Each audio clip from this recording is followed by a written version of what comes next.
It's me! No! It's me, Mario. It's me, Nono. Hello, everyone. Sorry I'm like an hour late. I was in bed. That's the only reason. I was in bed. My nose is also really stuffy. So I'll probably still be... I was... Maybe. My reading will probably be a little funny today because of my stuffy nose. But... yeah! How are you guys? How was your day so far? Or... I guess I say so far, but... Flush your nose out with Salin? Salin? I have no Salin in my house. Who has Salin in their house? I don't even have a boat.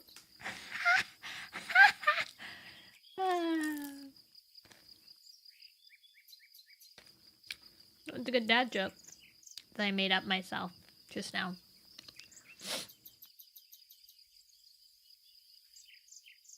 I know there's like...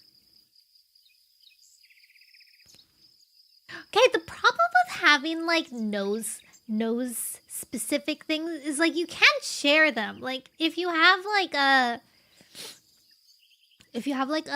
bottle of Advil that everybody in the house can use, then it's like cool, like we have Advil. But if like someone has like a nose flusher, you're not gonna borrow their nose flusher. That's like gross. I'm gonna because my roommate has a nose flusher, but I'm not gonna use it. Strawberries and cream pretzels. Wow. Sounds good. I want a good old pretzel. Use their nose flusher. No! That's yucky! That's gross. Ew. Yuck. You'll only get an infection, but the point is to not... The point is to flush my nose. I don't want, like, other person's nose germs in my nose. Gross. It's like the same as, like, sharing a toothbrush. Ugh. Yuck.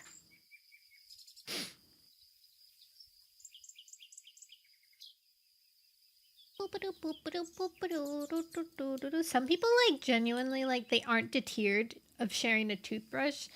And it's, like, gross. Laggy, it's gross! Like, what if they don't wash their toothbrush well after they're done using it, and it has, like, yucky, like, old mouth residue on it? Yuck.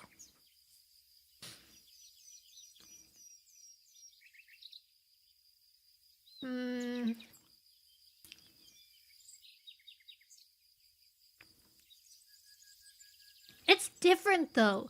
At least you get the dopamine, the serotonin. If you're smooching someone, you get that good feedback. You know? You don't get that when you're just using their toothbrush. You're just using a gross toothbrush. If it's a rando, that's nasty. Indirect kiss. No. That's like, to me, that's like drinking someone's washback water. Like, sure, maybe we're like dating, but I'm not gonna drink your washback water. That's disgusting. That's gross. My sister used to wash back her water all the time, and it was so nasty.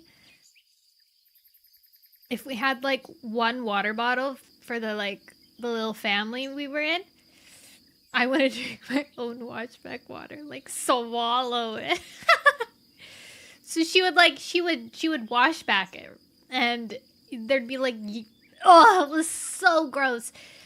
So it sucked when like the family had to like share a water bottle, right? Because one of us didn't know how to drink properly and made it yucky. That's the bad stuff. Nasty. That's what sharing a toothbrush is like for me.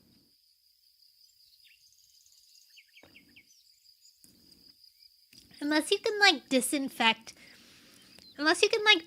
the toothbrush before you use it, that's good.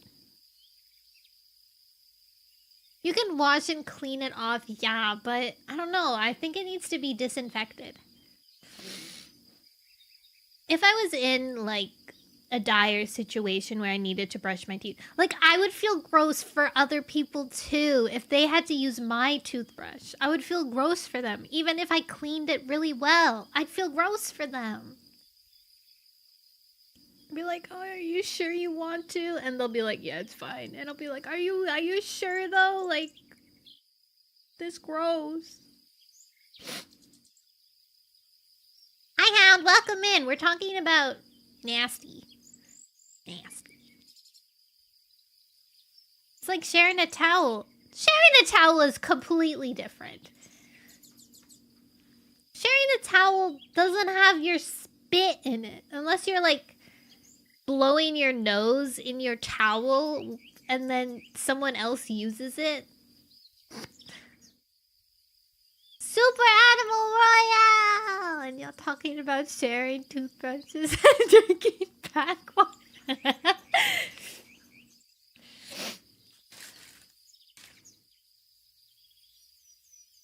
What about when a grandparent gives you a tissue that's been used? Like, would you use that tissue? No, I wouldn't. That's disgusting. Ew.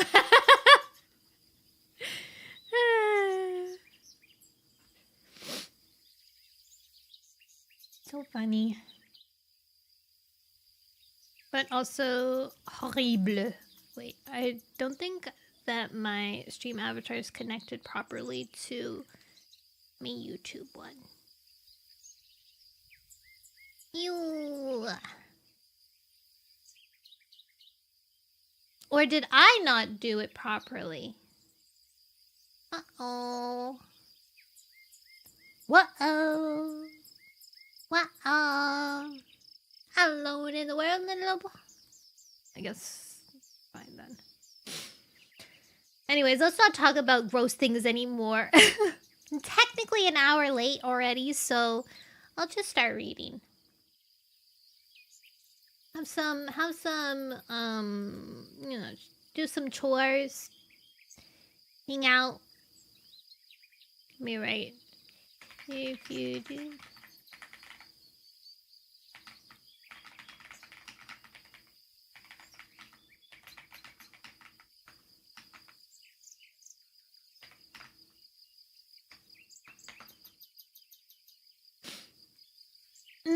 That's more acceptable.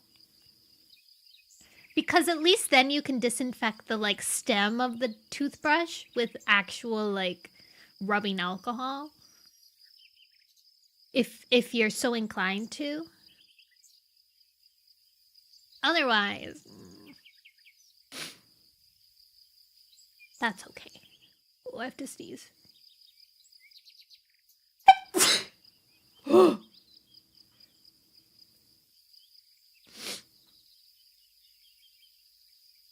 Yes, okay. Let's start reading. Oh, that sneeze kind of cleared my nose a little. I don't know how it did that, but it did. So excited for Super Animal. What is Super Animal World? Is it related to Super Animal Royale? Is it fancier? Is it better? I tried to play Super Animal Royale, but I couldn't figure it out. Like, I'm not good at Paper Mario type style, you know, like it's 2D.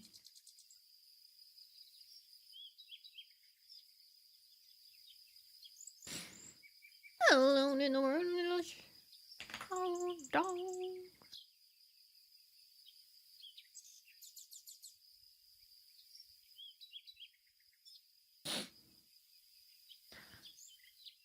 It's the new little thingy they're working on, a relaxing version without the shooting. Oh, then what do you do? It's like an MMO. Just walk around.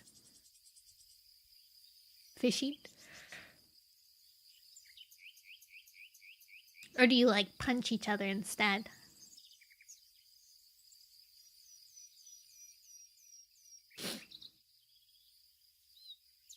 No. Do we have to play SAR instead of Outward so I can teach you? But I want to play Outward. It seems so fun and cool.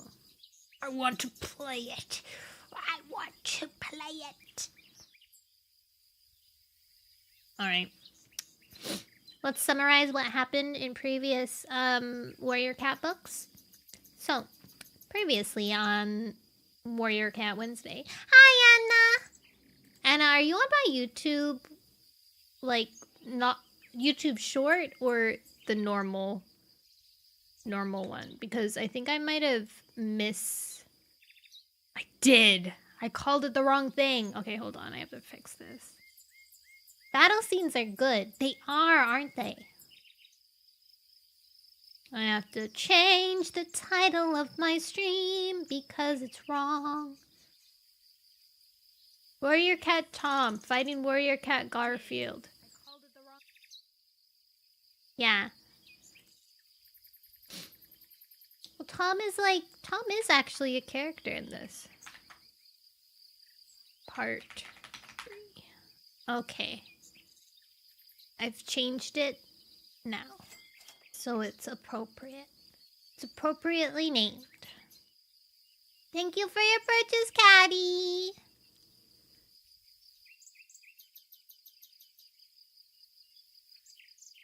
Was this your first time reading Warrior Cats? No! We've read Warrior Cats... Oh, well, okay. In my younger years, I read Medicine Cat Normal. No!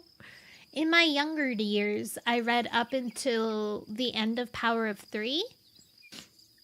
And when I was younger, I read up until the Power of 3. But as I'm reading on stream, we've read Into the Wild, The New Prophecy, Power of 3, Omen of the Stars, and now we're on Dawn of the Clans. So we're on the 6th one? 5th one. The 5th one. 1, 2, 3, 4, 5. We're on the 5th series, 3rd book? Yeah. That's where we're at right now. So that's how many times... It's been like probably 2 years since I started doing Warrior Cat Wednesdays now. You're on number 3 of Power of 3. Luckily, you can hang out in this stream if you want to, because Dawn of the Clans isn't related to the main storyline. It's like in the past. So it's irrelevant to everything that's going on in Power of 3. I love Power of 3. Power of 3 is my favorite. Thank you for the Quasso!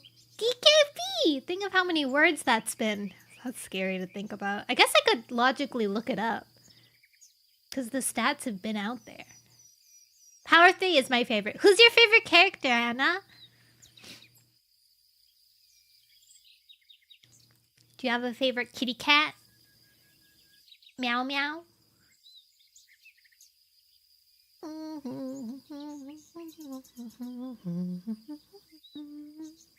Because they do have like statistics on like all of the books. So you'd be able to, theoretically, look up how many words was in every single book. And then add them together.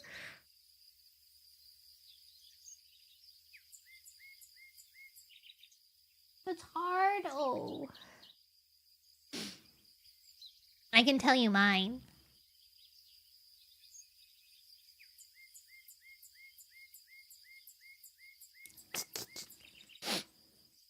Maple Shade or Yellowfang? Ooh, interesting. Interesting taste. Maple Shade isn't in Power of 3, though, is it? Did you read Maple Shade's book? Have you read, like, Her side book? Yeah. Mm-mm. I haven't read her side book, so I don't really know much about her. Feathertail! Wow, DKB, how did you remember? You actually remember? Or did you Google it? Mine's Jay Feather.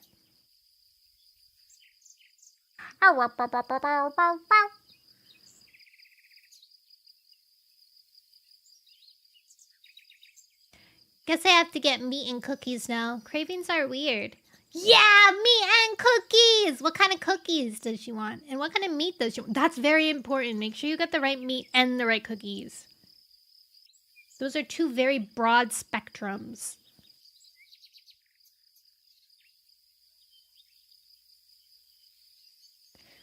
I honestly want to have like pregnancy cravings. I feel like that'd be really wild to have. Like, what goes on in your head that you so distinctly want chocolate chip cookies and ground beef at the exact same time? What would that feel like? And how does it taste together? Would it be satisfying? I read the, I don't know the bonuses of it. It's the story of the clans. Oh, yeah. I think maybe that's the one that I'm reading right now? Dawn of the Clans? Or maybe it's related. Kind of a wild statement. Thank you for the lyric, Pride! We're fighting warrior cats and craving tacos. Your support is perfect. But it's like multiple books. We might be reading... Then, if you already read that, then maybe... that's what I'm reading today. Do you recognize this book cover? The one right here? It's with like Greywing and Thunder and Clear Sky. That's what we're on right now. I'm reading all the series in order that they were published rather than order of like timeline. It's not that one. Oh, interesting. Maybe it's a new series? I don't know. There is an offshoot of this series that is kind of how Medicine Cats began. Who knows? Oh well. All right, let's begin.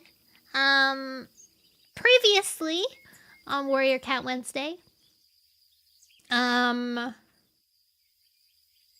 What even happened? I feel like not very much happened. They wanted to set up a meeting with Clear Sky, so Greywing sent out a patrol with who did he go with? Jackdaw's Cry and Thunder to go talk to Clear Sky, and so they had like a little discussion outside of camp. And he agreed for the meeting, but he said that he would keep Jackdaw's Cry in camp, kind of like as a, not a hostage, but like insurance, like to make sure that he doesn't do anything suspicious. On his way back, Thunder met this cat, Tom. His name is Tom. And he's like he abused both his mate and his roommate. And he's like, obviously, like, at first it seemed like he was just really dumb, but you can see that he's using like manipulation tactics on even Thunder. But Thunder's he's smart enough. He's like, okay, this is kind of weird. I'll talk to Turtletail first, and then she can decide whether she wants to go see Tom or not. And that's like literally where we're at. Found it! What was it?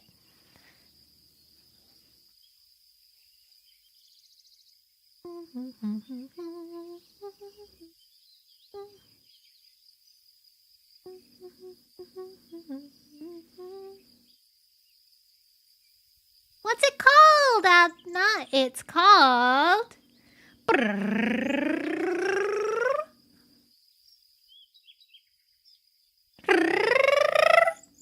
That's my drum roll.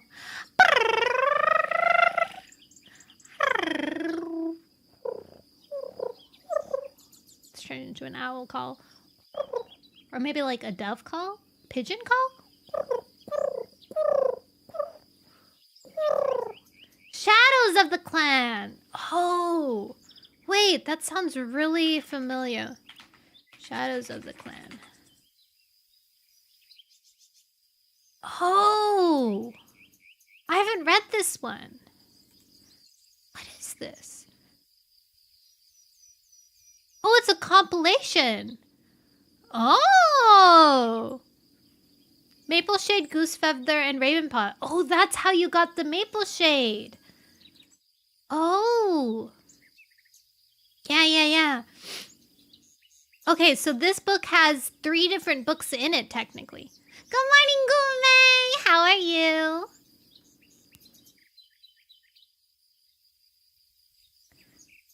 Very cool. Shadows of the Clan. That's fun. That make it easier for me to read too. Like, if I ever want to read like the novellas, the like side books, then reading a big book like Shadow of the Clans would be easier for me because it would have all of them kind of condensed together. But maybe I want to read them in like lore accurate order. But maybe that is lore accurate order.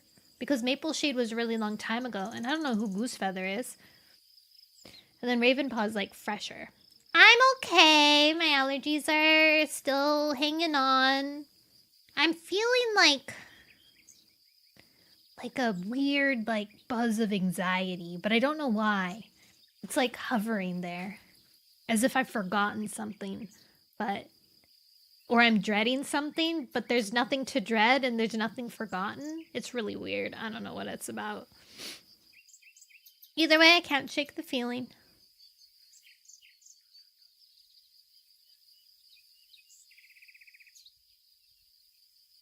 Oh.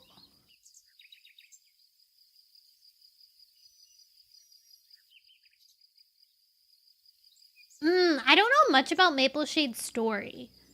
I just know she's something. And her story is crazy.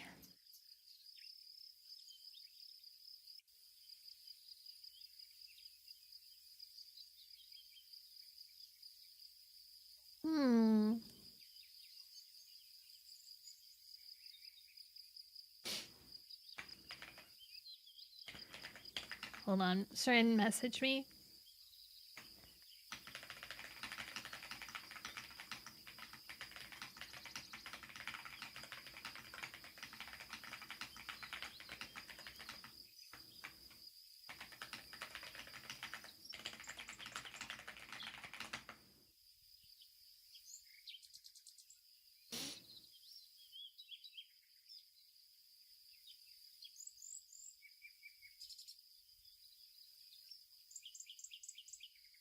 When I do a group deep breath session, it actually kind of works.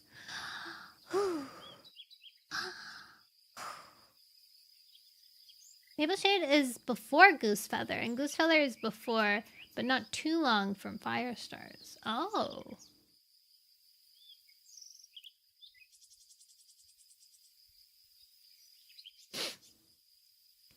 Maple Shade, Goosefeather. What clan is Goosefeather from? Wind Clan? Is Maple Shade from Shadow Clan?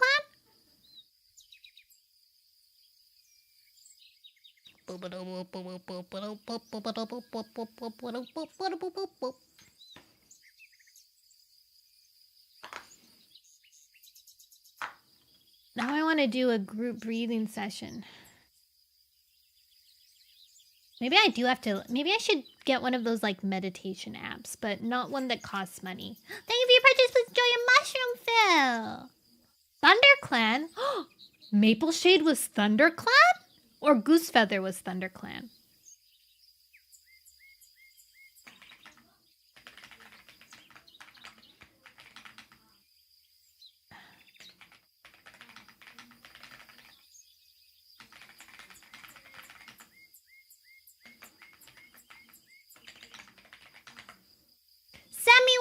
Happy lurk! This is a good stream to pack your off kind thing. Are you going tomorrow? Both of them were ThunderClan? Dang. I honestly didn't think Mapleshade was ThunderClan. Whoa. That's wild. Very interesting. Alright. Let's begin reading. So yeah, what we just previously had in the last chapter, Thunder saw Tom and on his way home to tell Greywing that Clear Sky agreed and that Jackdaw's Cry is being held hostage. And that's what's up. Chapter 9! As usual, because I haven't read in a while, I'll probably stumble a bit at the beginning, but hopefully I'll warm up. I won't be able to reply to chat consistently, but whenever I pause to, like, make a remark, I might read chat.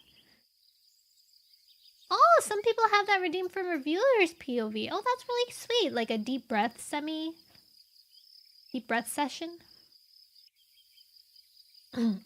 Okay. Chapter 9! Greywing shook Sparrowfur from his shoulders, and the kit tumbled to the ground with a wail. You promised me a long badger ride. Sorry, Sparrowfur. Greywing was out of breath. Maybe later. But you carried Owl Eyes around the hollow twice. Turtletail padded forward and nuzzled the tortoiseshell she-kit. Once is enough for now, she murmured. Let Greywing rest. She nosed the kit gently away. Owl Eyes was play-fighting with Jagged Peak in the long grass beside the heather. Go and join those two. Owl Eyes looks like he needs help. Jagged Peak was squashing Owl Eyes beneath his belly while the gray kit flailed his paws and squealed with frustration. Sparrowfur gasped. Owl Eyes! She charged towards him. I'll save you! Jagged Peak's whiskers twitched as he spotted her. Hurry up, he teased. I'm gonna squash him flat. Where's Pebbleheart? Greywing hardly listened for an answer. He stared towards the distant moor, scanning the horizon for movement while worry spiraled in his belly. He's helping Cloudspots make ointment for Frost. Turtletail nudged his cheek with her muzzle. Can you see them? Greywing knew she was talking about Thunder and Jackdaw's Cry. They should be home by now. He remembered Jackdaw's Cry's parting words. We'll be back before the sun's burned away the mist. The sun was high. The fog had melted long ago. Are you wheezing again? Turtletail pressed closer. A little. His chest was tight. He'd been trying to ignore it. Since breathing smoke from the forest fire, Greywing sometimes struggled to find breath, especially when he was anxious. He has asthma now. Turtletail touched her flank to his. They'll be fine, she promised. They're both strong, brave cats. He wanted to believe her, but knew she was just trying to soothe him. Fear edged her mew. She thought that Clear Sky had murdered her friend Bumble. Why would she believe he would spare two intruders from the moor? I should have gone with them. Greywing shivered, cold despite the scorching sunshine. He dragged his gaze from the far slopes and glanced around the camp, taking comfort from the familiar faces. Lightning Tail and Acorn Fur sat beside the gap in the heather, watching for their father's return. Hawkswoop paced beside the flat rock where Tall Shadow was sitting. The black she-cat was staring across the moor, eyes pricked, ears pricked. 3 snacks! You're so new, DKP.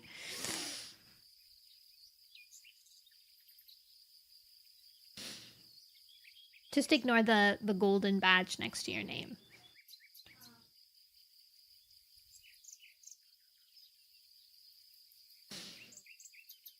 Rain Swiftflower crouched beside her. Oh, did I read that part? Windrunner lay at the edge of the clearing, her bulging belly rising and falling. Her eyes were closed against the bright sunshine, but her ears twitched each time grass swished beyond the heather. High Point Park. Okay, hold on. What the heck is that? Someone's phoning me!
had a package arrive.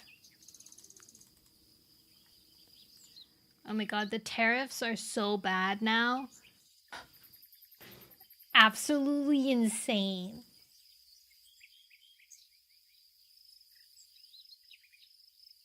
I'm back, I'm Hound. Hi, Hound. I'm back. Package. It sucks. I don't know how much it would have been without the tariffs, but there's no way it was that much normally.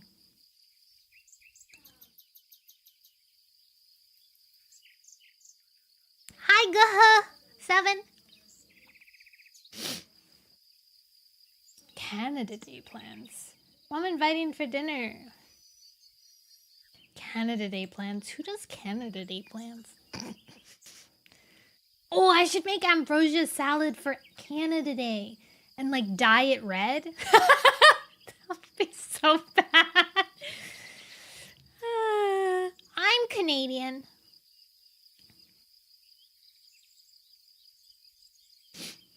Alright, let's keep reading. Okay, guys, wait. Before I keep reading. So I looked up how to make ambrosia salad. And some of them say to use vanilla yogurt, but others of them say to use sour cream. Which one do you think I should use? Bigfoot. I've read the first series of Percy Jackson. The first bit of it. Vanilla yogurt? Being part of the parade or just watching? Oh. We don't usually have Canadian parades. The yogurt? Okay. I'll remember that. What if it's too sweet though? Maybe I should make half a batch with yogurt and half a batch with sour cream so that I'm able to tell which one's better. Which one I like more. Because ambrosia is food of the god and help the demigod. Oh, true! It's also a kind of salad. And in Sims, a drink that can bring back Sims from the dead.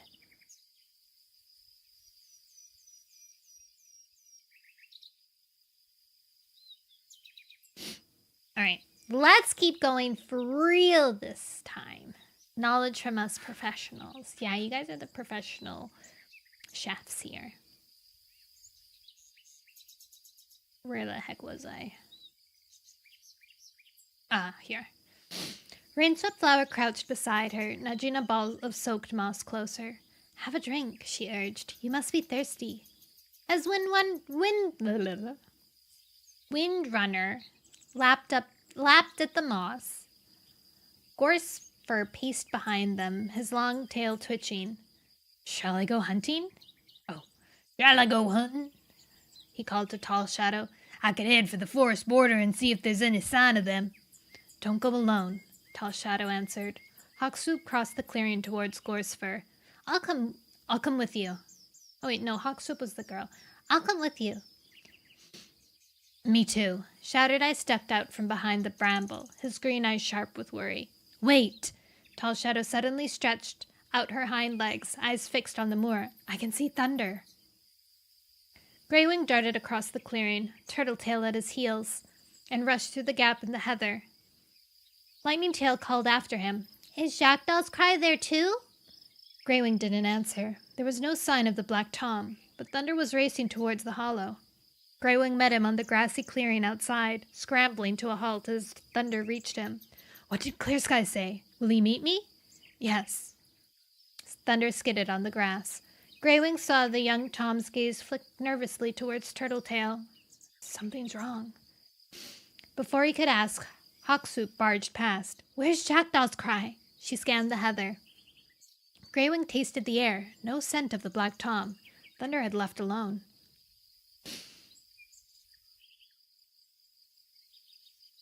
What is AOT? I don't know. I love The Last Olympian because lots of fighting and death, but it's tragic.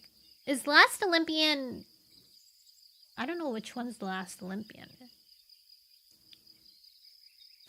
I do like me a tragic story.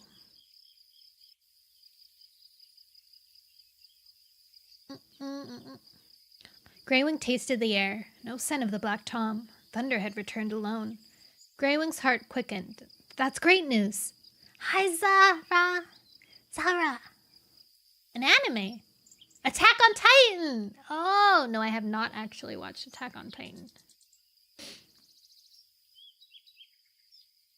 Jerry hoped that battle could be avoided. His mind started to whirl. What if he couldn't find the right words to persuade Clear Sky to see reason and stop moving his boundaries?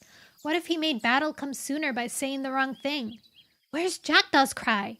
Hawksoup's mew was urgent. She paced past Thunder.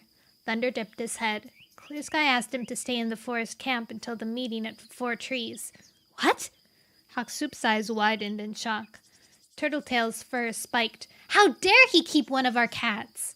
Greywing forced his fur to stay flat, though fear sparked through it like lightning. Is he safe? He searched Thunder's gaze. Thunder swallowed. He promised that Jackdaw's cry would be fine until after the meeting. His gaze slid towards Hawkswoop. And then what?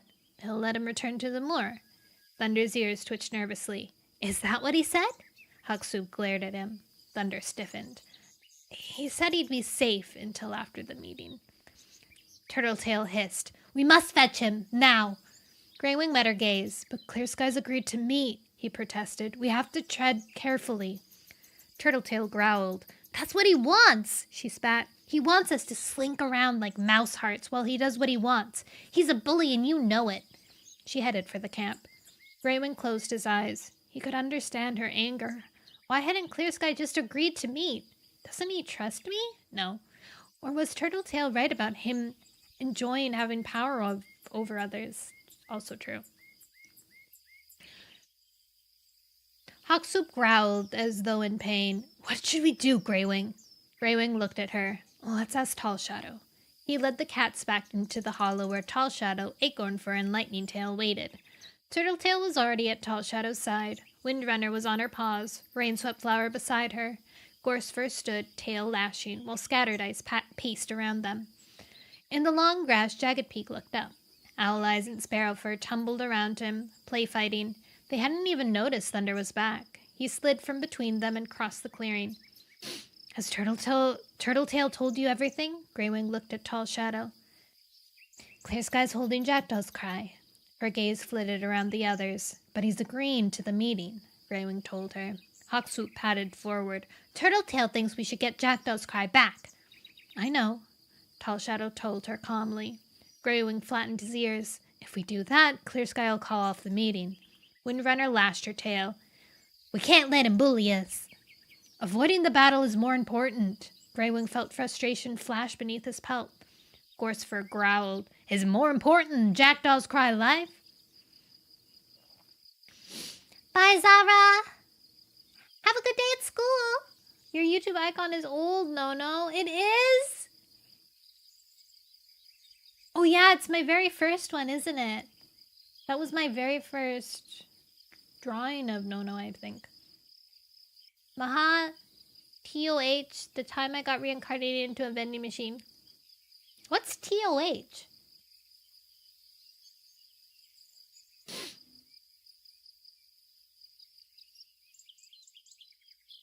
He's not in danger. Greywing turned on the gray tabby. Did every cat believe Clear Sky was a monster? Tall Shadow stepped between them and lifted her muzzle. Jackdaw's cry can take care of himself, she meowed calmly. He will stay in the forest if that's what it takes to get Clear Sky to agree to talk. We must do everything in our power to make sure we can live in peace. Acornfur padded forward. Wally Feather's with him. Her mew trembled, but she kept going. Jackdaw's cry isn't alone. He'll be okay. She glanced at her brother. Lightning Tail nodded. Jackdaw's cry would never forgive us if we tried to bring him home. Hawkswoop's shoulders drooped. You're right, she conceded. Relief seethed beneath Greywing's pelt. The meeting would go ahead. There would be peace. He gazed gratefully at Hawkswoop, not daring to look at Turtletail. He wasn't sure she'd be so easily convinced that they were making the right decision. Fur brushed his flank. Lightning Tail's right. Turtletail pressed against him. Jackdaw's cry would never forgive us if we sent a rescue party. He's a proud cat. Greywing blinked at her gratefully. I'll be fine. It'll be fine. You'll see, he promised. Thunder was fidgeting at the edge of the clearing, his gaze uneasy. Is there something else? Greywing looked at him. Thunder's tail quivered. I met a cat on the way back to camp. He glanced at Turtletail. He's called Tom. He came looking for Bumble. I told him she was dead and showed her his grave, but he wants to meet with Turtletail. No! Greywing stepped in front of his mate. He'd heard plenty about Tom, the kitty pet who'd made Turtletail's life miserable when she'd lived with the two legs. And the first time he'd met Bumble, the poor cat had been covered in scratches and bruises. Tom was a bully. He glanced at the long grass where Sparrowfur and Owl Eyes were trying to outpounce each other. He could hear Pebbleheart beneath the gorse, asking Cloudspots endless questions. He didn't care that they were Tom's kits. They must never meet him. Nor should Turtletail. His fur lifted along his spine. How had she ever loved such a cruel cat? Thunder glanced at him nervously.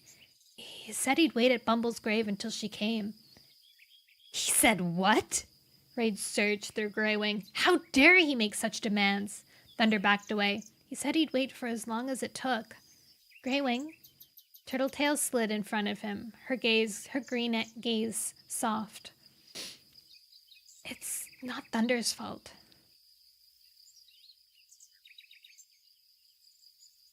Your grandma's account.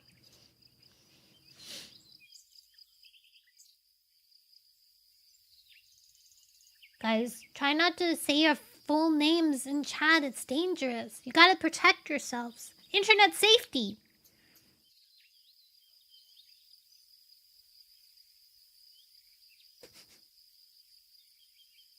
Be careful out there, kiddos.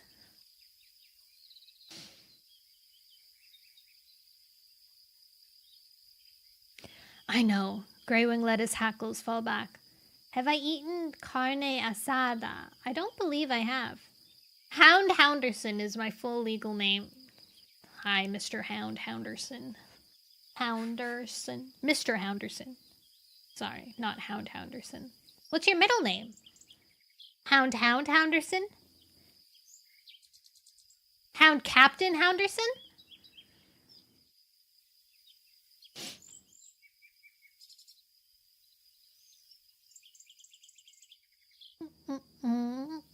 Houndy. I should have guessed. Hi, Cordy. Please enjoy your chestnuts. But we don't want that kitty pet on our moor. I'm going to chase him back to the two-leg place. He began to head for the gap in the heather, but Turtletail blocked his way. No. Her mew was firm. He blinked. Why? I must meet him. She was trembling. Greywing could hardly believe his ears. You can't! Turtletail lifted her head. I know him, Greywing. If I don't meet with him, he'll find me. He'll come to the hollow. She glanced over her shoulder towards Owl Eyes and Sparrowfur, and then he'll know where his kits are. Fear edged her mew. Greywing understood. She must face him or live in fear. I'm coming with you. So am I. Tall Shadow's mew took him by surprise. The black she-cat was gazing at him, eyes round. If this Tom can frighten Turtletail, you may need an extra set of claws. She nodded to Thunder. Show us where he is.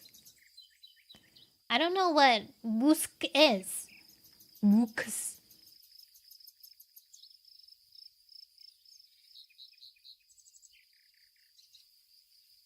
Warrior Cats Unlimited Edition on War Roblox. Oh my gosh. I have played it, but I haven't played it recently.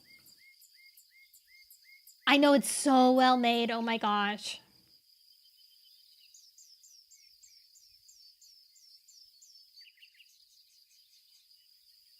I wish that had existed when I was a kiddo. I would have loved it. Yeah, I would have loved it.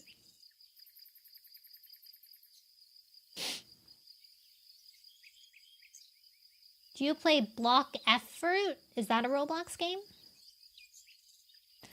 Greywing let Thunder lead the way through the heather. Bumble's grave was no secret, but he thought Thunder deserved to head the party. He felt guilty that he'd reacted so angrily to the news of Tom's arrival. Thunder had shown true courage today. Traveling to Clear Sky's camp, returning with news that he'd left Jackdaw's cry there, did Clear Sky realize what a fine son he'd given up? It's his loss. Greywing ducked as heather branches arched over their heads. He could feel Turtletail's quick breath on his tail tip. She was scared, though she was doing her best to hide it. Tall Shadow brought up the rear. Hopeful, her calm clear-sightedness would ease any tensions in the meeting. Greywing's pelt itched with sudden curiosity. He'd often wondered what the father of Turtletail's kits was like. Guilt gnawed at the edge of his thoughts. She'd never have turned into such a cruel cat if he'd realized earlier that he loved her. Turned to such a cruel cat. She'd loved him since they were kits, but he'd been blinded by his own love for others, first for Brightstream and then for Storm. Turtletail had always come last, but with quiet perseverance she'd won his heart, and now he couldn't think of a life with any other mate.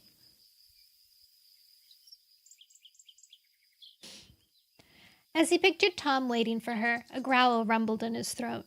He'd make sure the kitty pet left the moor and didn't come back. He's still waiting, Thunder called over his shoulder. I can smell him. Greywing tasted the air, his nose wrinkling as sweet, sour, sickly smells filled it. They'd clung to Bumble's pelt, too, and Turtletail's when she'd first returned from the two-leg place. It must be the scent of two-leg nests. Bright light showed ahead, and Greywing blinked. He'd slid out of the tunnel into sunshine. Thunder already waited on the grass. Turtletail and Tall Shadow padded out behind him. Screwing up his eyes, he looked down the slope. Lying at one end of Bumble's grave was a glossy Tom, his thick pelt colored like autumn leaves. He stretched in the sunlight, rolling over as Thunder padded towards him. Greywing glanced at Turtletail. Ready? She squared her shoulders. Yes. Striding forward, she followed Thunder. Don't worry. Tall Shadow stopped beside Greywing. We'll make sure that he knows he's not welcome here. Greywing lashed his tail. I'd like to send him home with a nick in his ear. Let's not antagonize him unnecessarily. Tall Shadow padded down the slope and Greywing followed. Tom was climbing to his paws. His wide flanks rippled. Greywing curled his lip. Soft fur coated soft flesh. Wasn't he ashamed to be so fat? Tom's gaze fixed on Turtletail. You kept me waiting, he yawned, showing his yellow teeth. Turtletail shrugged. It looks like he didn't have anything better to do. She padded to the edge of Bumble's grave and began smoothing the earth he disturbed with her paw. Tom narrowed his eyes. Why'd you bring them? He flicked his tail towards Tall Shadow and Greywing. Thunder padded forward. She travels with who she likes. Tom patted around Turtletail, letting his thick tail run along her spine. Oh, what a creep.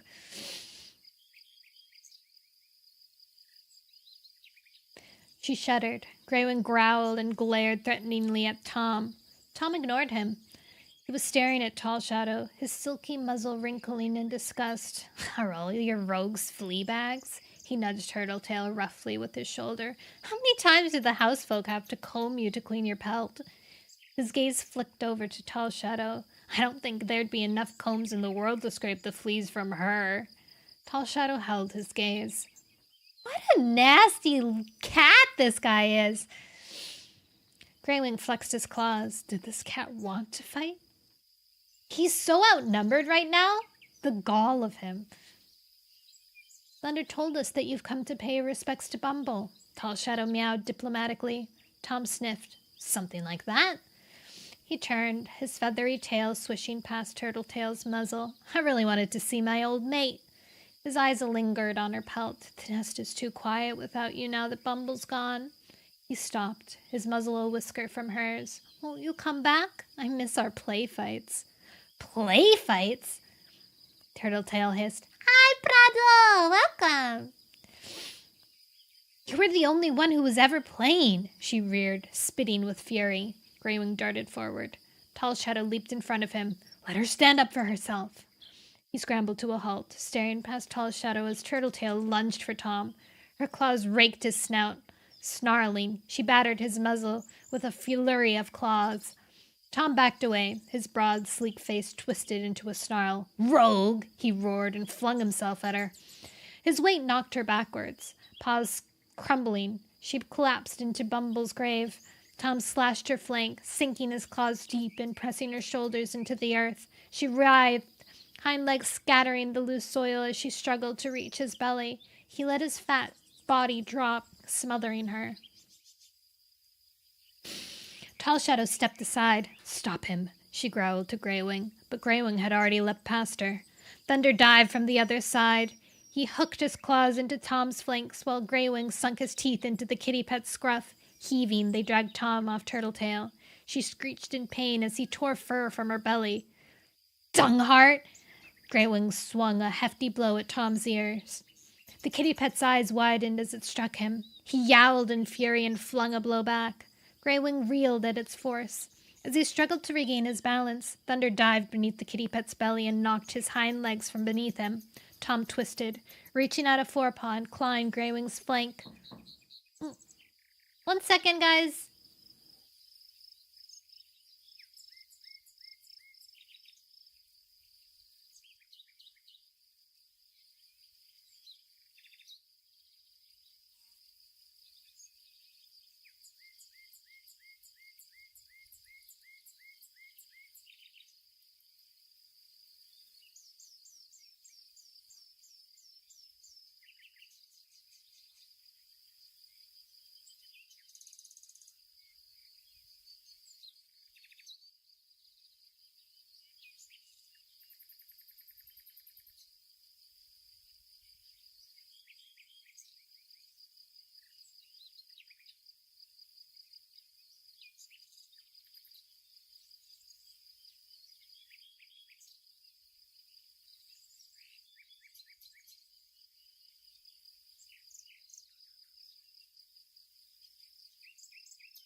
"Okay, I'm back again." Sorry, today's been full of disruptions. I'm back.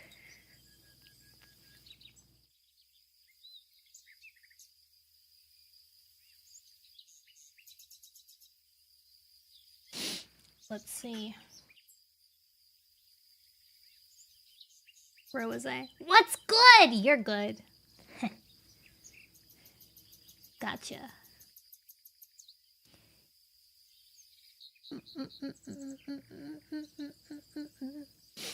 As he struggled to regain his balance, Thunder dived beneath the kitty pet's belly and knocked his hind legs from beneath him. Tom twisted, reaching a forepaw and clawing Greywing's flank. Wincing in pain, Greywing kicked out with a hind leg, catching Tom beneath the chin. Turtletail struggled to her paws and dived at Tom's hind leg. Sinking her teeth, she tugged him backwards. Greywing felt a surge of triumph. "We've got you now, kitty pet." "Stop!" Tall Shadow's yowl made him freeze. Turtletail backed away. Thunder stopped mid-rear and let his paws drop to the ground. Tom collapsed on Bumble's grave. "Show some respect!" Tall Shadow stared at the churned earth. "A dead cat lies here." Tom heaved himself to his paws and backed away from the moorcats. Blood dripped from his cheek. Good. Greywing noticed a nick in the kitty pet's ear and felt a flicker of satisfaction. Tall Shadow marched between them, her face stern, then reached out and began to paw the scattered earth back onto a mound over Bumble's grave. Greywing watched Tom. He wasn't going to take his eyes off the vicious kitty pet. "Are you okay?" he murmured to Turtletail. "Yes," she panted. "Thunder?" Greywing glimpsed at the Tom's golden fur from the corner of his eye.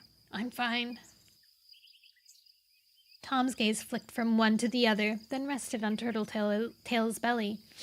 "Thunder said that you kidded," he grunted. "So?" Turtletail's answer was guarded. Greywing padded closer to her. Why was Tom interested in his kits now? Turtletail had told him that one of the reasons she'd left Two Leg Place was because her two legs would take her kits from her and give them to another two leg to raise. Is that why he wanted them? To give them away? Tom narrowed his eyes.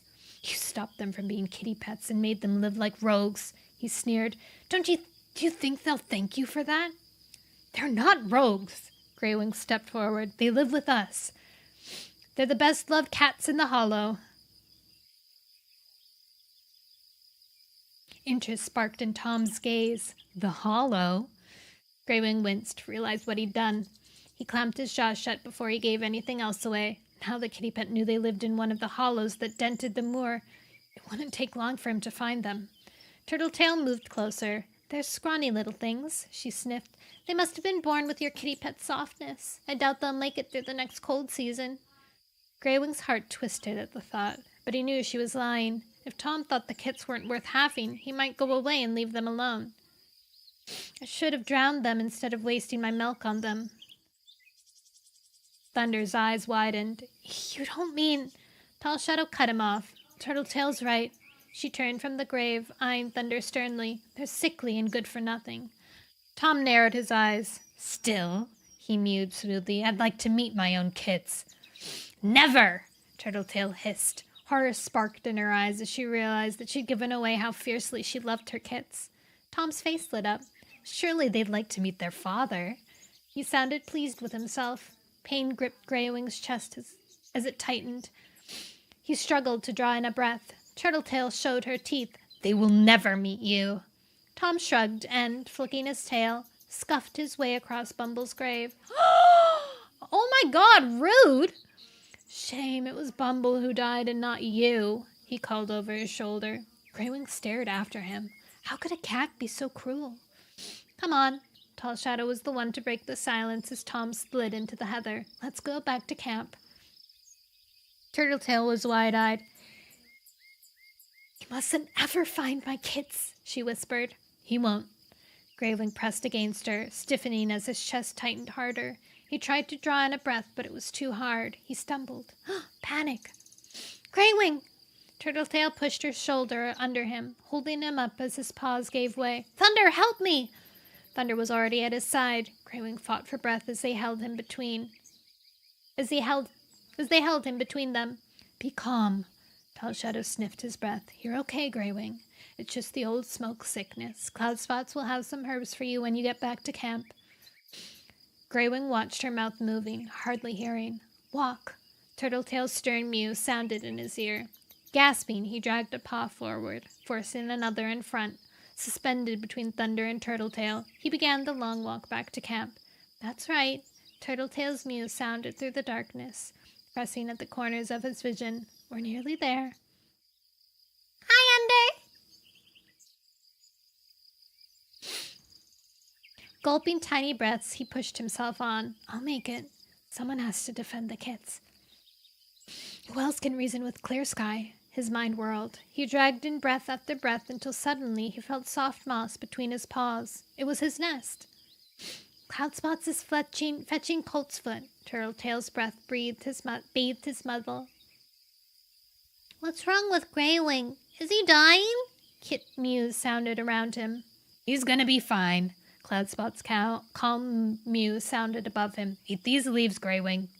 Greywing smelled the tang of herbs beneath his muzzle and leaned down, lapping blindly until he felt them touch his tongue. He swallowed them, faintly aware of their bitterness. Paws kneaded his back, easing the tightness that squeezed his chest like a snake. He'll probably sleep. Cloudspot's mew sounded as his thoughts swirled and darkness reached for him. He'll be better when he wakes. Wake up! Stoneteller's mew jolted him from sleep. What's wrong? He leaped to his paws, staring around. He was in the cave again. Moonlight filtered through the waterfall at the cavern's mouth. His old tribe mates were curled in their nests. You mustn't sleep, Greywing. Stoneteller's eyes blazed in the half-life. There's danger. Your loved ones are in danger. Heart-lurching, Greywing jerked up his head. He blinked open his eyes, surprised to find himself in his own nest. He breathed, air filling his chest. Relief swamped him. Turtletail was asleep beside him, her chin resting on his flank. The kids were curled against them, warm and soft, eyes closed. It was just a nightmare. Sighing, Greywing closed his eyes and drifted back into dreams. Greywing! Turtletail's mew woke him into a soft gray dawn. He gazed around the shadowy camp. It was hardly light, but Rain-Swept-Flower was hurrying across the clearing. Cloudspots was carrying herbs towards the bramble. Gorsefur paced with shattered ice beside the long grass. What's going on? Greywing pushed himself to his paws. Turtletail pressed her muzzle to his cheek. Windrunner has begun her kidding. Why is that dangerous, though? Is Windrunner gonna die? In birth?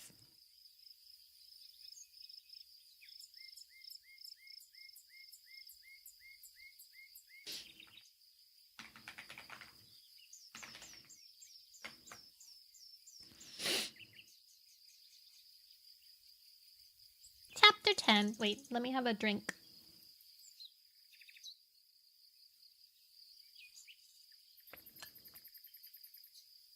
Nothing like a fresh pink lemonade to clear your worries.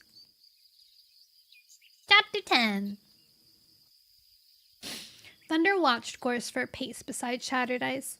The thin gray tom stopped as another pained yowl burst from beneath the bramble. Rain-Swept-Flower poked her head from the trailing stems. Gorsefur glanced fearfully towards her. Uh-oh. The kitten started too soon. Thunder's belly tightened. Too soon? Were the rogues and her kits gonna die? He looked towards the bramble, bright with yellow flowers. Any news? Turtletail called from her nest. Owl Eyes, Pebbleheart, and Sparrowfur blinked sleepily beside her. Greywing was hulling himself to his paws. Thunder headed towards her. Cloudspots is with her. Dapplepelt went to fetch herbs. He stiffened as another yowl sounded from the bramble. Rain-Swept-Flower says that kits are coming too soon. Turtletail frowned. By the looks of her belly, she wasn't due for another moon. Oh, dang. She hopped from the nest. Thunder glanced anxiously at Greywing as he remembered helping him back to camp. The gray tom looked wary, his golden eyes dull, and Thunder could still hear him wheezing with every breath. How are you? He leaned closer. Better, Greywing rasped. He's gonna rest. Turtletail meowed briskly. Sparrowfur was there, looking at her mother with eager eyes. We'll look after him. Thank you, dear. Turtletail told her fondly. Let him be. She nudged Sparrowfur from the nest, scooping Pebbleheart after her before swinging Owl Eyes by his scruff. Best thing for you three to do is to play over there in the long grass. I want to check on Windrunner. She leaned close to Sparrowfur. Come and check on Greywing every now and then, she whispered. But don't wake him if he's sleeping, and if he's wheezing, gets worse. Come and find me, okay? Sparrowfur nodded earnestly, before turning and nudging her brothers away. You heard her, she told them. I should be the one to check him, Pebbleheart complained as they scampered away. I know more about herbs than you do. Turtletail called after them. You can take turns. She faced Greywing. You will rest, won't you? Greywing nodded. He looked as though he could do little else.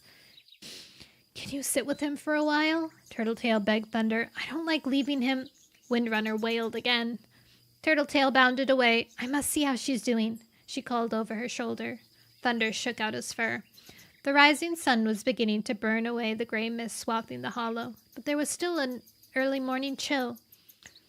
Lie down, he told Greywing. You look exhausted. Greywing didn't argue, curling into the heather with a sigh. Thunder's pelt prickled. It wasn't like Greywing to give in so easily. He must be really ill.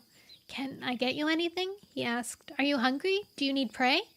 Greywing didn't answer, his gaze following Turtletail as she disappeared behind the screen of yellow flowers. This is no time for kids to be born. Thunder shivered at the darkness in his tone. New life brings hope and joy, he argued. You said it yourself. That was before, Greywing answered grimly. Before what? Thunder searched his gaze, but the Gray's Tom's eyes were drooping. There's danger. Greywing's mew was barely a whisper as he rested his nose on his paws and closed his eyes. But you will lead us through it, Thunder. I know you will. His mew died away. Thunder leaned closer, relieved to hear Greywing's steady breath. He'd just fallen asleep.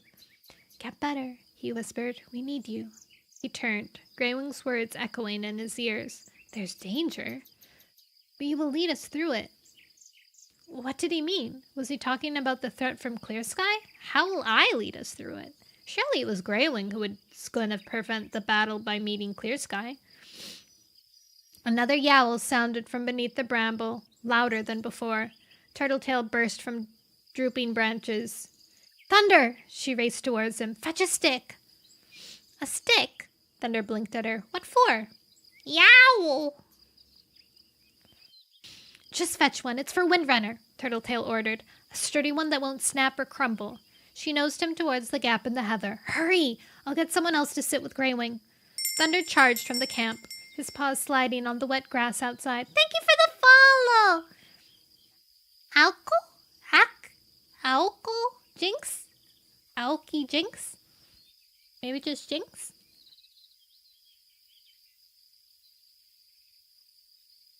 He scanned the moor. There was only heather and grass here. For a sturdy stick, he'd need to go to the forest. Dare he risk crossing Clear Sky's border? He pictured Turtletail's anxious face. Another agonized yowl drifted from the camp. He had to. Herring across the moor, he plunged through the heather, swerving past a thorny gorse bush and bursting out onto the slope beyond. He raced to the border, not even hesitating as he crossed the scent line. The tang of it touched his tongue. Furcone had marked this part. He scanned for a sign of the molted brown and white tom, but nothing moved beyond the trees. Pushing through the ferns, he crept towards the trees. Ears pricked, he searched the forest floor. A long stick lay beneath the birch. He sniffed it, a sturdy one. He remembered Turtletail's orders and clamped his jaws around the gnarled bark. The old wood disintegrated between his teeth.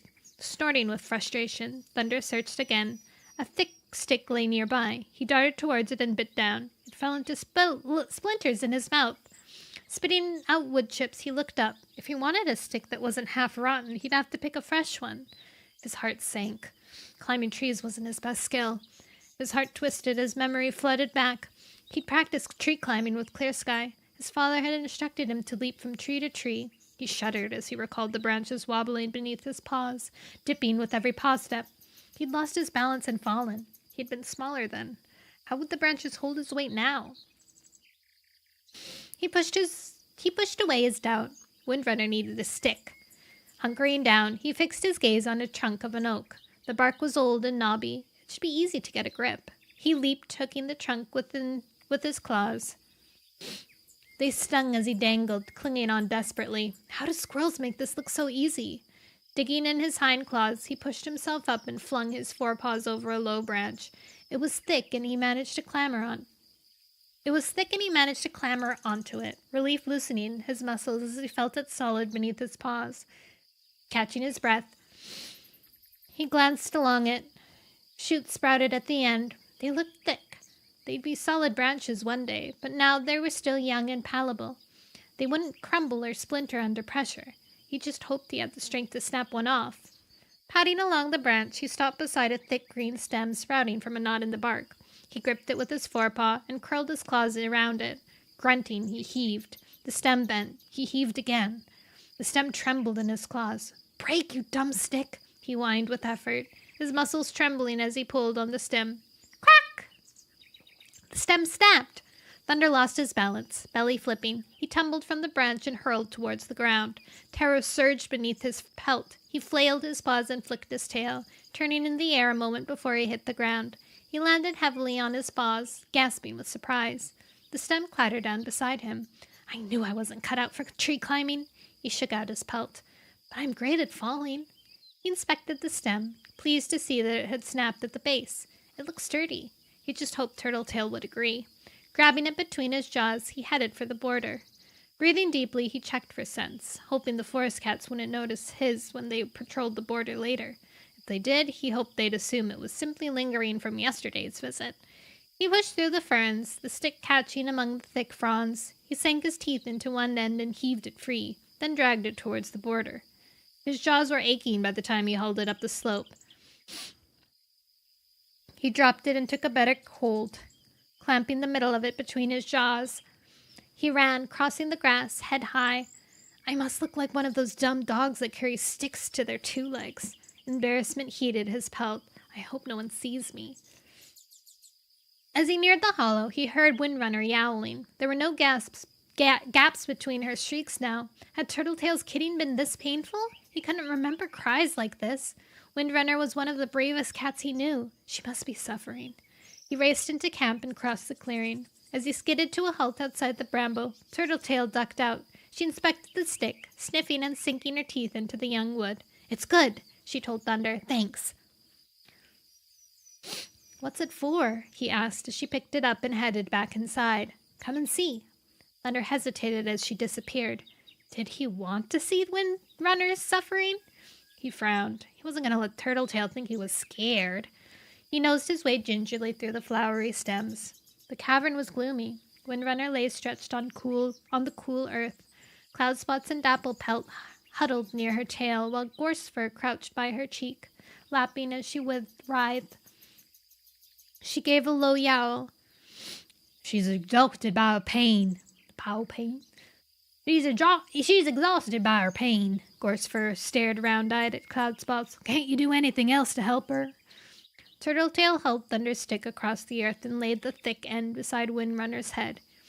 She could bite down on this. She searched Cloudspot's gaze. Yes!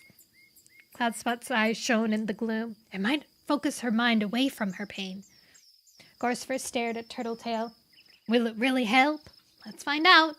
Turtletail crouched beside Windrunner and nudged her muzzle towards the stick. Windrunner blinked at it hazily, confusion showing through her pain. Bite on it, Gorsefur whispered in her ear. Thunder leaned closer, holding his breath as Windrunner reached out and grabbed the stick between her jaws. As her body shuddered, convulsing, she bit down. Thunder tensed. Please don't let it splinter. The stick creaked, but it didn't split. Good, Cloudspots nodded to Turtletail. It's helping her bear down. Windrunner shuddered again, biting down hard on the stick. The first kit! Cloudspot's mew was tense. Turtletail raced to see as the white she-cat sniffed at the tiny wet bundle. Thunder leaned forward, fear rising in his throat. Is it okay? Gorsefur lapped Windrunner's head. You're doing well. Windrunner convulsed again. Another! Cloudspot scooped the first bundle towards Turtletail, who began lapping at the glistening skin that encased it. Thunder stared wide-eyed as the skin split and the tiny gray kit flopped out, looking half drowned. It let out a tiny wail. It's fine, Turtletail's mew was jubilant. And it's a Tom. Come and see, Thunder. She beckoned him with a flick of her tail. Thunder patted nervously around Cloudspots and Dapplepelt and stopped beside Turtletail. The kit was mewling, its eyes closed. Its tail was short and wet like a lizard's. Is it supposed to look like that? He asked, breathless. That's what Pebbleheart, Owleyes, and Sparrowfur look like, Turtletail purred. You probably did too. She grabbed the Tom by the scruff and placed it beside Windrunner's head, next to his litter sister. Windrunner grunted as a spasm gripped her. 2 more Toms, Cloudspots called. 4 kits. Gorsefur broke into a purr. 3 Toms and a she-kit, Dapplepelt announced proudly. Small. They're perfect. Dang, this clan is full of boys. Windrunner let the stick fall away and turned to her firstborn. Gently, she lapped the scrapes of membrane clinging to its wet fur. It flailed blindly, mewling, and she scooped it closer to her muzzle with a paw. Thunder watched, his heart swelling. As one at a time, Pelt placed the other newborn kits beside Windrunner's muzzle. He stared, his throat tightening with emotion. He wanted to congratulate Windrunner and Gorsefur, but words didn't seem enough. Windrunner began purring. As though she could no longer feel the pain, Gorsefur leapt at her head even more fiercely. "That's all," Cloudspots announced.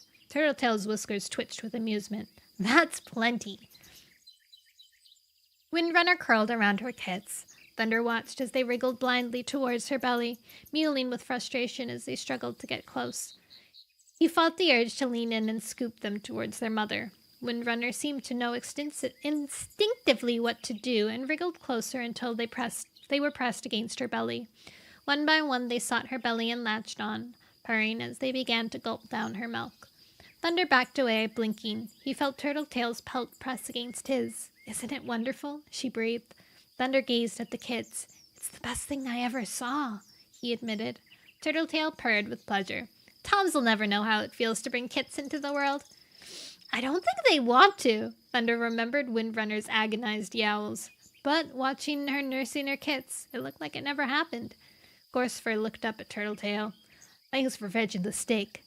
"Thunder found it," she told him. "It was perfect. I was worried he'd bring a rotten—" Her voice trailed away as she pricked her ears. "Where are Sparrowfur and Owleye?" She stiffened. "And Pebbleheart?" "They'll still be playing in the long grass," Thunder told her. Unease prickled his pelt. Had he seen them there when he left camp to fetch the stick? He couldn't remember. I can't hear them," Panic edged Turtletail's mew. Uh-oh. Uh-oh!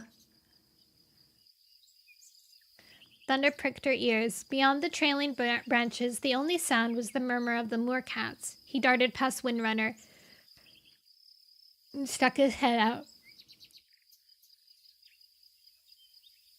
"Do you believe in Skibidi?" "Tenchi, I don't know. I truly don't know. I need more reason to believe in Skibidi."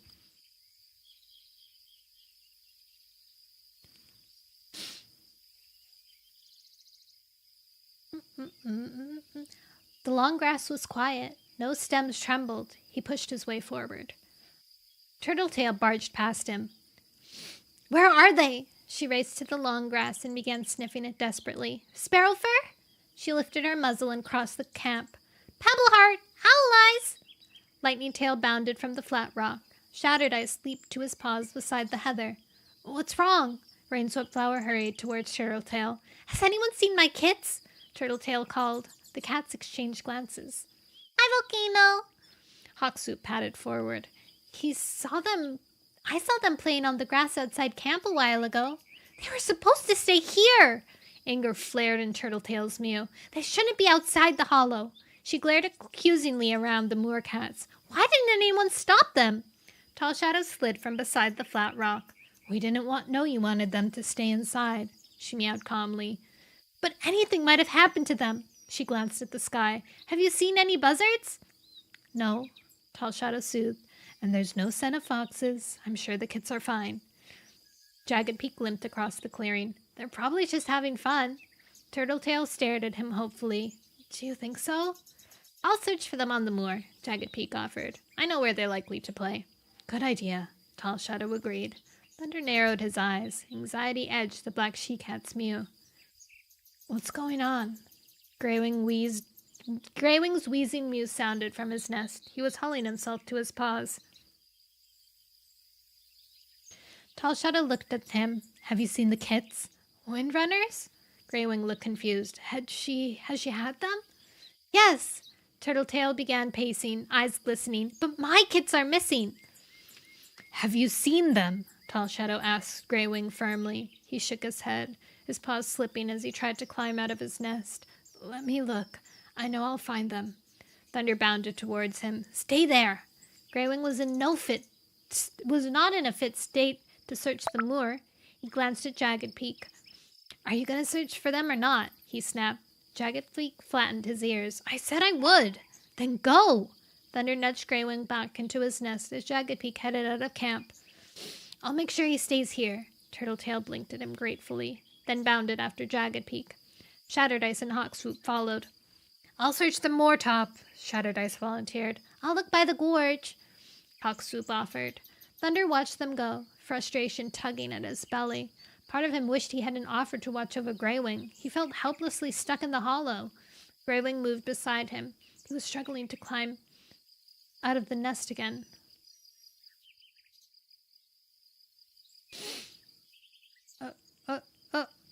Shh, just rest. As he nosed Greywing back into the moss, Tall Shadow patted closer. Sit on him if you have to. He must be fit by full moon. She stared sternly at Greywing. We're depending on you to make peace with Clear Sky that will last. She glanced towards the bramble, where the sound of mewling was muffled by the thick shield of flowers. We need it now more than ever. Greywing flopped down helplessly. I just hope I can find the right words. You only need to be reasonable, Tall Shadow growled. Clear Sky's no fool. Why choose bloodshed over peace? Thunder felt dread uncoil in his belly. He'd seen the vicious rogues Clear Sky had recruited. With them on his side, Clear Sky might settle the peace by driving the moorcats from their home forever. Should he warn them? As Thunder hesitated, Greywing drew in a shuddering breath. Let him rest. Now wasn't the time to burden anyone with more worry. He stared through the gap in the heather, straining to see the moor. Please let them find the kits. A frantic yowl sounded in the distance. Jagged Peak! Thunder raced for the moor. He glanced over his shoulder and saw Tall Shadow pressing Greywing back into his nest. She signaled to Lightning Tail with a nod. Go with Thunder. I'll watch Greywing. Thunder heard Lightning Tail's paws thrum against the clearing behind him. He leaped through the gap in the heather and tore over the grass. Plunging through a swath of heather, he zigzagged along a rabbit trail until he burst into a smooth grass on the other side. Bumble's grave was ahead. He leaped over it, skidding as he landed. Lightning Tail exploded from the heather behind. Thunder! Jagged Peak's yowl sounded beyond a wall of gorse. Thunder nosed his way along the bush, ignoring the thorn scraping his spine. What's happened? His heart was in his throat as he squeezed out the other side, Lightning Tail bursting out at his side, and Jagged Peak limping towards him. His eyes were sparkling with fear. The kitty pet took them. What kitty pet? Lightning Tail frowned. Thunder ignored him. Where's Turtletail? She's gone after the kitty pet, Jagged Peak puffed. She told me to come back. She said I couldn't keep up. Anguish twisted his mouth. How do you know it was the kitty pet? Thunder demanded. The scents. Jagged Peak struggled to get his breath. We tracked the kit's trail and it met another. The heather was drenched with Tom's scent. Turtletail recognized it at once. Tom! Shock pulsed through Thunder. Turtletail had been right to look so afraid yesterday. She's gone after them? How could she stand up to Tom alone? The kids might give her the courage to fight harder, but they'd also make her vulnerable. And what if he turned his nasty temper on them? Thunder's mind reeling. Lightning Tail. He turned towards the Black Tom. Come with me. He jerked his head towards camp. Jagged Peak, Tall Shadow, and Greywing what's happened. Don't let Greywing follow us. He's too ill. Tell him I won't return without Turtletail and the kits. He hurled forward, headed for the river. What was Tom planning to do with them? Hurry! He heard Lightning Tail's paws pounding behind him. They had to catch up with Tom before Turtletail did. Who knew what he'd do to her if she tried to stop him? Bum bum bum. What? We switched to Clear Sky's POV in the middle of this?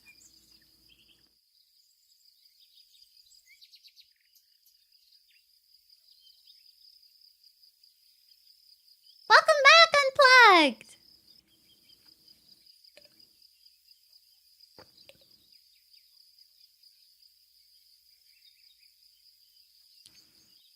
It's windy outside right now. Welcome back. Welcome back.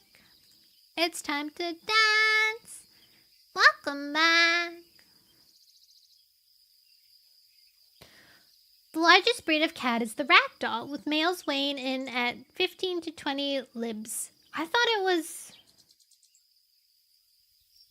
Wait, I thought it was something else. I didn't think it was ragdolls. I thought it was like...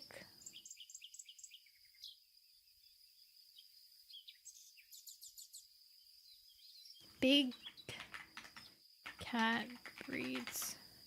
The Maine Coon. I feel like this cat must be lying. The Maine Coon is the biggest. Maine Coon, Norwegian forest cat, and ragdoll. Ragamuffin? Oh, heck yeah.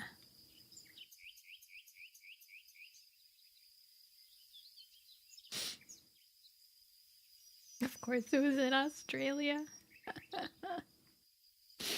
Oh. I feel like I am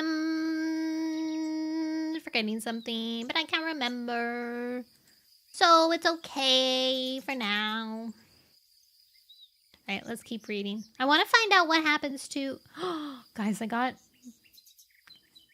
have so much getting ready for my future debut. I have new emotes in the work, and I got a preview of them today, and they're so funny. I think I got it pretty good.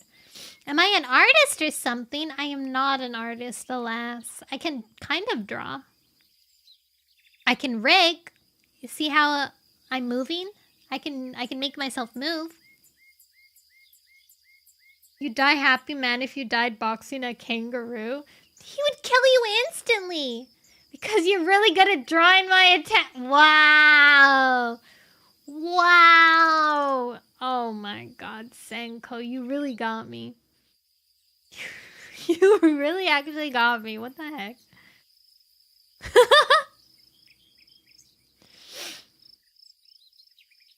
Okay. That's why it would be fun. It'd like punch you and you would go flying across like an entire clearing. Or what if it like kicked you? I think the fact that kangaroos can balance on their back tails and kick people is wild. Wild. Alright, let's keep going. I want to find out what happens to Turtletail. But we switched to Clear Sky's POV, so we have to read through this chapter before we get to the good stuff. Chapter 11. The Dropkick of Death. Wait. Clear Sky nudged Snake to a halt. His nose twitched as unfamiliar cat scent touched it. The forest here was rigid, dips opening between the ancient trees that marked the borderline. Beyond, marsh meadows lined the river. Oh my God. Wait. This is the kitty pet. Okay, wait, it is actually linked to what's going on. Okay, never mind. It's exciting. Follow me. Clear Sky crept up the slope towards the edge of the tree line and peered from the shade. Sunshine bathed the fields and he blinked. What is it? Snake asked as he caught up. Can't you smell? Snake opened his mouth to taste the air, but Clear Sky had already spotted the cat. A sleek, broad-shouldered Tom was weaving his way through the long grass beyond the border. 3 kits trotted in his wake. Clear Sky narrowed his eyes. The Tom's copper-colored pelt had the softness of a kitty pet, but the scrappy young kits looked wild. Why were they traveling together? Snake hissed beside him. Clear Sky glanced at the brown tabby rogue. His back was arching and bristling like a hedgehog. Take it easy, he soothed. They're not on our land. But if I give them a scratch or two, they won't even come near it again. Snake leaned forward, showing his teeth. Clear Sky nodded approvingly. This rogue's aggression would prove useful in the future, but not here. It's just a kitty pet and some kits, he reasoned. Why bother fighting? He beckoned Snake forward with a flick of his tail. Words can be just as powerful. He padded from the trees and pushed through the grass. The hot morning sun glared down, searing his pelt. Pelt prickling with satisfaction, he stepped into the path of the kitty pet and faced him, ears flat. What are you doing here? He snarled. The kitty pet stopped. Behind him, the kits clustered together, eyes wide. Tiny growls trembled in their throats as they pressed against his bulging flank. He glanced around as though searching for an escape route. Don't bother running. Clear Sky glanced at Snake as he slid from the grass. You're too fat to outpace us. The kitty pet shifted his paws. My name's Tom. Are we on your territory? His mew was smooth. I didn't realize. Please accept my apologies. We'll leave at once if you kindly show us the way. He blinked at Clear Sky innocently. Clear Sky snorted. Would you like me to fetch you food, too? Kitty pets were all the same. They'd beg anyone for anything rather than fend for themselves. Of course not. Tom dipped his head courteously. I have not come this way for any reason but that it is the way home. I certainly wouldn't want to challenge any cat. He paused to let a purr rumble in his throat. Any cat is as impressive as you. Oh my god, he's flirting! Clear Sky's whiskers quivered. He was enjoying watching this kitty pet ingratiate himself, and it secretly pleased him to be called impressive. But Snake and this trespasser mustn't know. He curled his lip. Hurry home, kitty pet. This is my forest. He nodded towards the trees. I don't like cats in it, and I don't like cats near it. Ask anyone. My name's Clear Sky. Thanks for your purchase. Please enjoy your bread.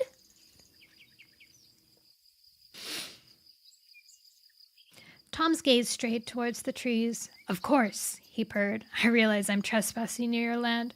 Please forgive me, but I am only escorting my kits back to my housefolk. Snake leaned close. Clear Sky screwed up his face as the rogue's stinking breath washed his nose. Those aren't his kits, Snake hissed. Look at them. They're muscle and bone, like wild kits. I know that. Clear Sky nudged Snake sharply backwards, his eyes fixed on the kitty pet. They don't look like your kits. They're not fat. Tom's face hardened and malice glinted in his gaze. Clear Sky stiffened with surprise. He stepped closer, hackles rising. Whose kitty pets are they? Mine. Tom met his gaze squarely. They were taken from me. I'm returning them to their proper home with my housefolk. Clear Sky blinked, curiosity tugging in his belly. He ignored it. This was not his problem. If this kitty pet wanted to steal wild kits, let him, so long as he didn't steal from the forest cats. Besides, the kits huddling at Tom's side weren't complaining. The tabby Tom kit's gaze caught his eye. It was strangely blank, as though he was observing, unimpressed. Go away! Clear Sky stepped out of the path and jerked his head towards the two-leg place. That must be Pebbleheart, who stared at him. And stay away. Tacos and cookies obtained! Welcome back. This is actual bread. Of all the things I've gotten, this is the most mundane. How many kittens have died? 0. But 4 kittens were born. So, nice.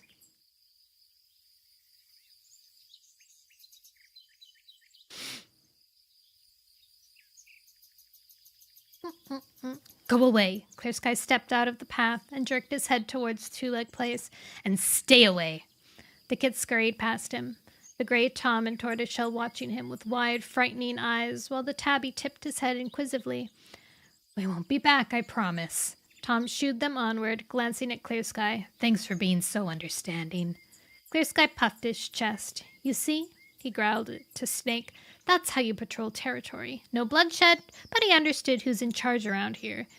And he'll tell his kitty pet friends. He bounded towards the forest, relishing the cool shade of the trees as he slid beneath them. Let's head to camp. The other patrols should be back. I want to do some battle training before the end of the day. Snake hurried after him. So you think there will be a battle? He sounded eager. Sounds like my brother's preparing for one. Clear Sky lashed his tail. Why did he have to fight to keep what he has? Couldn't Greywing respect his boundaries? He pushed harder against the cracked earth of the forest floor. There hadn't been rain in days. The moorcats must be scorched beneath this relentless sun. Was that why they resented him taking the forest? Clear Sky! Birch's happy mew welcomed him as he raced back past the brambles into camp. Alder scrambled from beneath the yew. You're back! The kid's eyes shone happily. Why do they like him?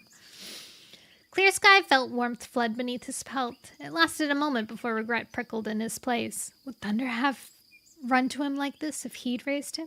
He pushed the thought away. It was too late. Thunder was Greywing's cat now. Good night, Unplugged! Sweet dreams! We want life. We want death. Does that reduce the death counter then? No, it doesn't. They still died either way.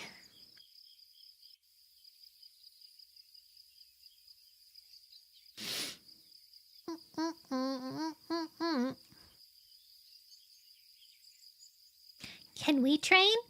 Alder and Birch skipped around him while Snake padded to the prey pile and began to shift through the morning's catch. You can watch, Clear Sky told them. The big cats are training today. I need you to stay out of the way, but learn as much as you can. A body thumped the ground beside him. Clear Sky spun around. Dew lay in the dirt, Thorn rearing over her, claws stretched. The skinny Tom pulled back his lips and lunged. Dew rolled out of the way, her gray pelt a blur, and leapt to her paws. She faced Thorn. A purr burst from her. You thought you'd got me. Thorn lashed his tail. His eyes sparked good-humouredly. One of these days your speed'll fail you. Clear Sky padded between them. Not if we train. He scanned the clearing. Nettle was back from border patrol with Petal and Leaf. They lay, chewing prey, in the shade of the oak. Falling Feather paced beside Quickwater, while she quietly groomed herself. Faircone rested beside the bramble, his chin on his paws, half-opened, eyes fixed on Jackdaw's cry. The moor cat had hardly moved from the nest he'd built beside the holly bush. Falling Feather had kept her distance, but Clear Sky noticed how often her gaze strayed towards her littermate. Don't forget the border that separates you now. Clear Sky shot her a look, and she hesitated a moment before pacing again. He lifted his muzzle. Thank you, Gizmo! He lifted his muzzle. It's time we train for battle. At his calls, the forest cats scrambled to their paws. Clear Sky traced a wide circle in the clearing, with his claw and stood at the center. In this space, we fight with claws. Quickwater blinked. Why harm each other? We can't risk injuries. Leaf stepped forward. We need to be fit and healthy in case there's a battle.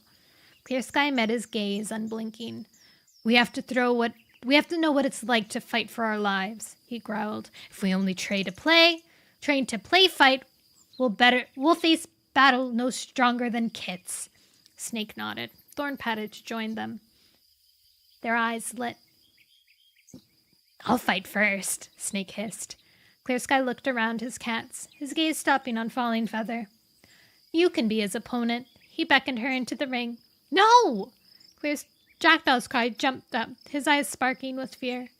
Clear Sky glared at him. It's okay. Falling Feather nodded to her brother. I'll face him. She strode into the ring as Snake took his place opposite of her. What are we practicing? She asked Clear Sky, not taking her gaze from Snake. Lie down. Clear Sky told her. She jerked her muzzle around. Why? She's questioning me. He'd crushed the ignorance out of her. She had to be loyal. Her campmates were relying on her. They must be able to trust her. Lie on your back, he ordered. Fear glittered in her gaze. Satisfaction rippled through his pelt. Nyan Nyan Carnival! Oh my god, that is me. I am Nyan Nyan Carnival.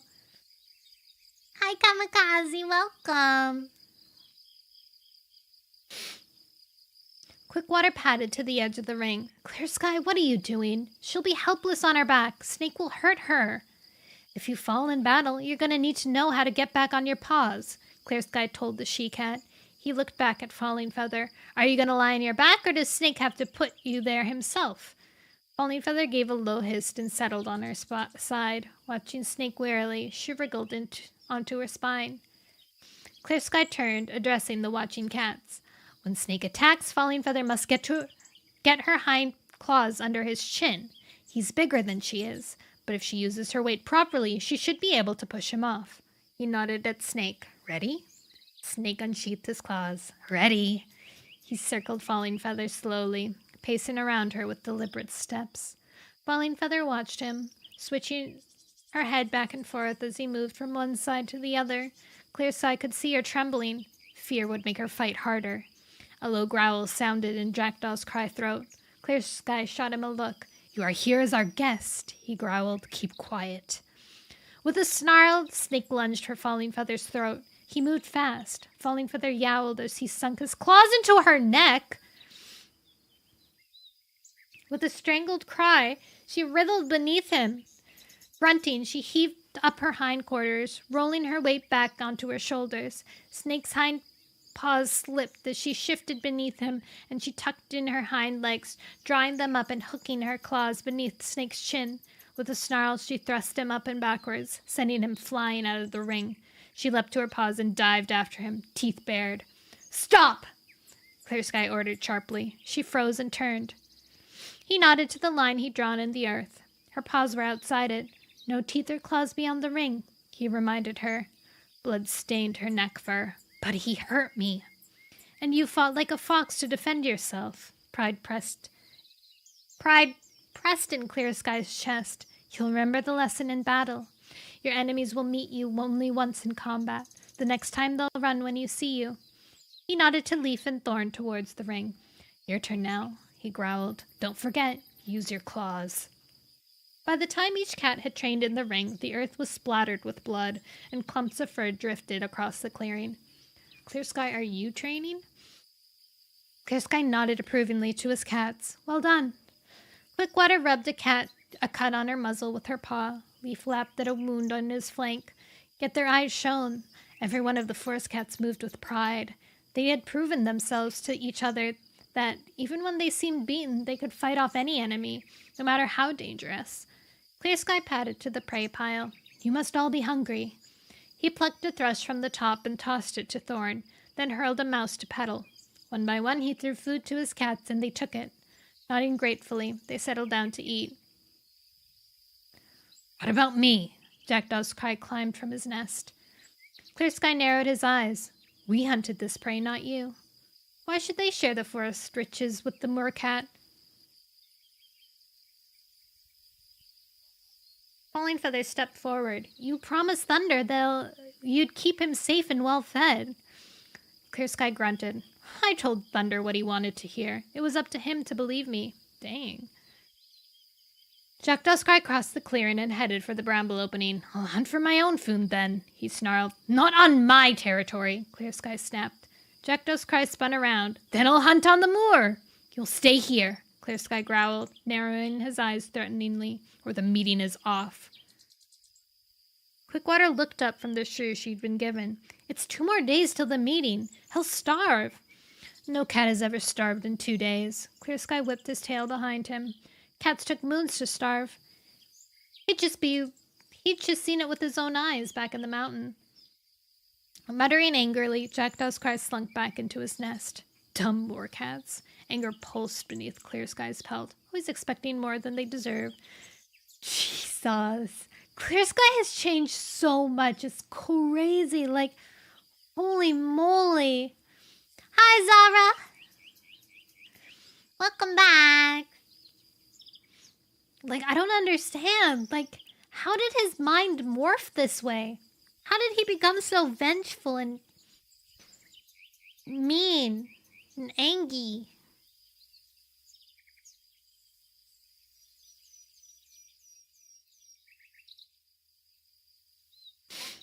He stalked from the camp, furious that Jackdaw's cry had sullied the pleasure he'd felt from the training session. He headed instinctively for the meadow border. He felt sure the kitty pet would be gone, but he wanted to check. He'd trusted cats before. He'd been wrong. As he reached the edge of the forest, he felt midday heat rolling from the sun-drenched wetlands. He tasted the air. The kitty pet scent was stale, but a fresher smell tainted it, one he recognized. Thunder. Racing forward, he burst from the trees. He could see his son's orange pelt moving through the long grass. He bounded towards him. "What are you doing sniffing at my borders?" He stopped in front of Thunder, ears flat. Thunder lifted his head. "I'm not on your territory." He was tasting the air, distracted. Rage pulsed in Clear Sky's belly. "Stay away from my land!" The grass swished beside him. A black tom slid out. "Have you found any?" He stopped as he saw Clear Sky. "We haven't crossed the border," he snapped defensively. "Then why are you here?" Thunder gazed around the grass. "We're looking for someone." Clear Sky sniffed Lightning Tail. His scent was familiar. Was this one of Jackdaw's cry's kits? "Have you come looking for your father?" He narrowed his eyes suspiciously. Thunder turned on him. "Turtletail's kits have gone missing, okay? We're looking for them. Have you seen them?" Lightning Tail leaned forward. "Or Turtletail?" Clear Sky flattened his ears and turned away from them, muttering, "Perhaps these kits belong with their father." "Really?" Thunder snarled. "Is that why you sent me away? Twice?" Clear Sky... Jeez! Oh my god! That was a good burn, Thunder. Clear Sky could see Thunder's hackles rising. "I did the best for you!" "Thanks!" Thunder sneered. Lightning Tail padded through the grass, tail twitching above the long stems. "We should keep on looking." He gazed across the meadow. Thunder was still staring at Clear Sky. "Have you seen them?" he repeated. "No! Why should I help you and your dumb friends?" If Turtletail had lost her kits, it served her right. He thought of Alder and Birch waiting in the hollow, and how they'd run to him, eyes shining, when he'd arrived back at camp. They'd never wander off with a strange cat. They wanted to be with him. Thunder had only wanted to be with Greywing. That was clear now. "Stay off my land!" he lashed his tail. Lashing his tail, he turned his back and stalked into the forest. "They aren't even on his land! Stay away from my borders? Like, what do you mean? You have borders. The reason is not to pass them." Stanky. "My teacher's not here today, so I'm going to spend my days watching your live. What? You should do your work, silly goose."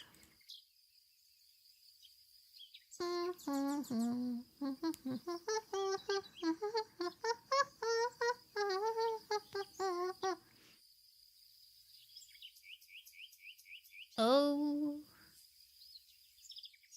Whoa, whoa, whoa. Chapter 12. Okay, I think that we're gonna get a... Oh. There's a sound outside. I think we're gonna get, I want to read up until we get to find out what happened to, the kits. Until either they're home or someone dies. Chapter 12. Had Clear Sky really not seen the kits? Thunder thought as he recognized something shifty in his father's gaze. But perhaps it was unease at meeting Lightning Tail. After all, he was holding Jackdaw's cry hostage. Either way, Thunder knew that Clear Sky would not help, and he wasn't going to waste his breath asking. "That's true. Why isn't your teacher there? Are they sick? Or are they late? Or are they just gone?" A maple sprouted, tall and solitary in the middle of the meadow.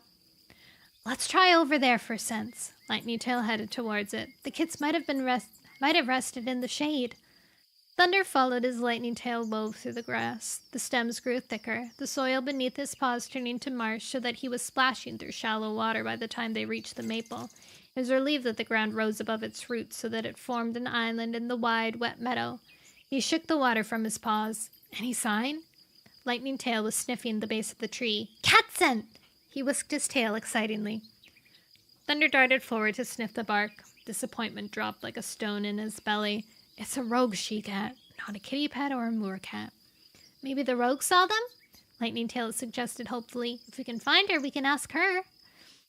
Thunder stretched up to his hind legs and scanned the meadow. There was no sign of another cat, even though the scent around this tree was fresh. He sighed heavily and dropped on all fours.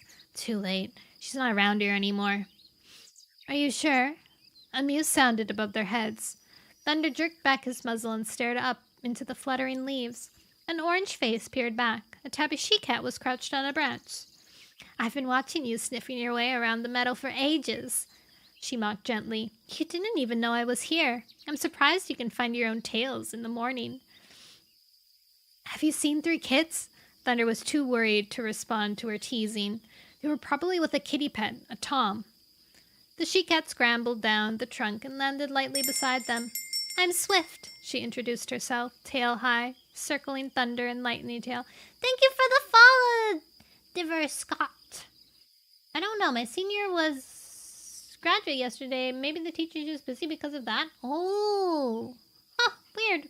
Well, whenever that happened to me when I was in, like, high school and stuff, it was so nice." "Your cookies and meat were delicious. Did you eat them together?" "What's it like, Abby?" I was talking about this earlier. I don't know if you heard me. About how I wish that I could know what pregnancy cravings felt like.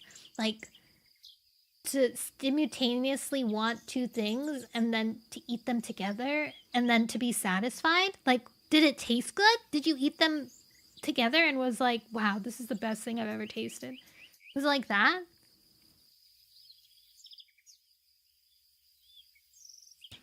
Hound, you have to get more snacks, silly goose.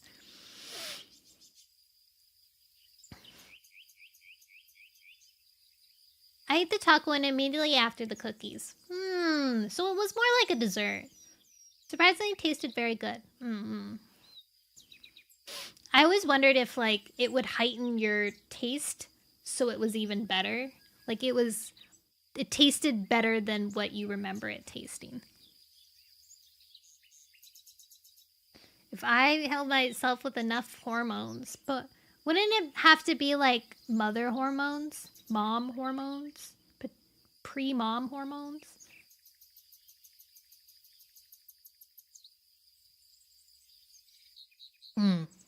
I'd have to take like those parental vitamins. Abby, you should take parental vitamins.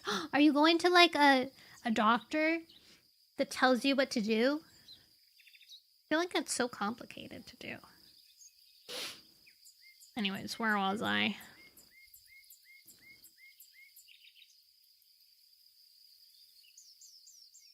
Thunder's pelt itched with frustration. Have you seen them? Swift shrugged. Yes, but why are you looking for them? They've been stolen, Lightning Tail explained. Swift blinked. They didn't look stolen. They were following the Tom quite happily. I thought he must be their father. He is, Thunder snapped. So what's the problem? Swift blinked at him. Thunder clawed the earth. He's a cruel kitty pet who hurt their mother and has taken them without her permission. But where is their mother? Swift stopped circling. Shouldn't she be looking for them? Thunder was losing patience with this nosy rogue. She went on ahead. We're trying to catch up with her before she finds the kitty pet. Why? The rogue tipped her head to one side. Because he's vicious and he might hurt her. Thunder thrust his muzzle close to Swift's. Did you see where they went? She flicked her tail. They crossed the meadow. They were headed towards the river. Is that the way to the two-leg place? Lightning Tail paced, scanning the sea of grass. Yes, Swift sniffed. Once he gets there, you'll never find them. It's too noisy and smelly for any cat to pick up their trail. Thunder's heart pounded. We'll find them before they reach it. Good luck. Swift padded down the slope and headed into the long grass. Thunder watched her disappear. How long since the kids had passed this way? At least they weren't scared. Swift had said they were following him happily. Why? A pang jabbed his belly. We raised them to be too trusting. Perhaps Clear Sky was right. Kindness was a weakness cats couldn't allow. It made them vulnerable. Come on. Lightning Tail was already headed towards the river. He slid into the grass. Thunder hurried after him. How would they cross the river? How did the kids cross the river? A flash of hope flared in his chest. Perhaps they couldn't. Perhaps they'd find them on the shore with Turtletail. But what about Tom? He wouldn't give them up without a fight. Not after having made it this far. Thunder shouldered his way through the thick grass, following Lightning Tail. The young Tom's tail tip snaked a muzzle length ahead. As it slid out of sight, Thunder burst from the grass onto the pebbly shore of the river. Lightning Tail was already pacing at the water's edge, his gaze fixed on the other side. The river was wide, but the long, hot days had made it sluggish, and it slid sleepily between the banks. Can you swim? Lightning Tail looked over his shoulder. Thunder shook his head. He crossed the pebbles and stood at the river's edge, shuddering as water washed over his paw tips. He scanned the bank, straining to see any sign of the kits. The shore was deserted, the far side empty. A frog croaked noisily in the way a little ways downstream. VTubers and warrior cats? Have I found my safe space? Yeah! It's true! I love warrior cats. Came to a doc I've worked with, hand-picked and vetted. Wow. You eat the gummies, they taste awful. Wouldn't they be, like, tasty, though? I've never had a not tasty gummy vitamin. Maybe it's your taste buds. I think Pride should, Laggy, you should eat them with her, you know? Just to experience it as well.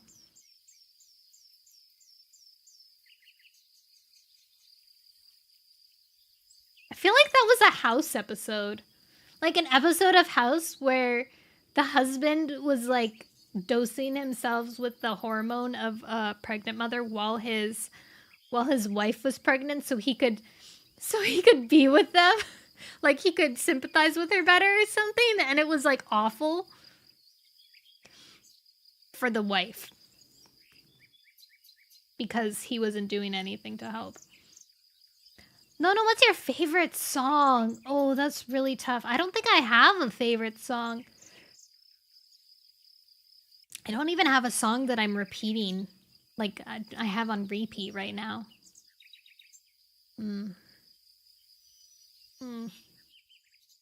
Yeah, I don't know. Can't think of one. Do you have a favorite song? What's your favorite song?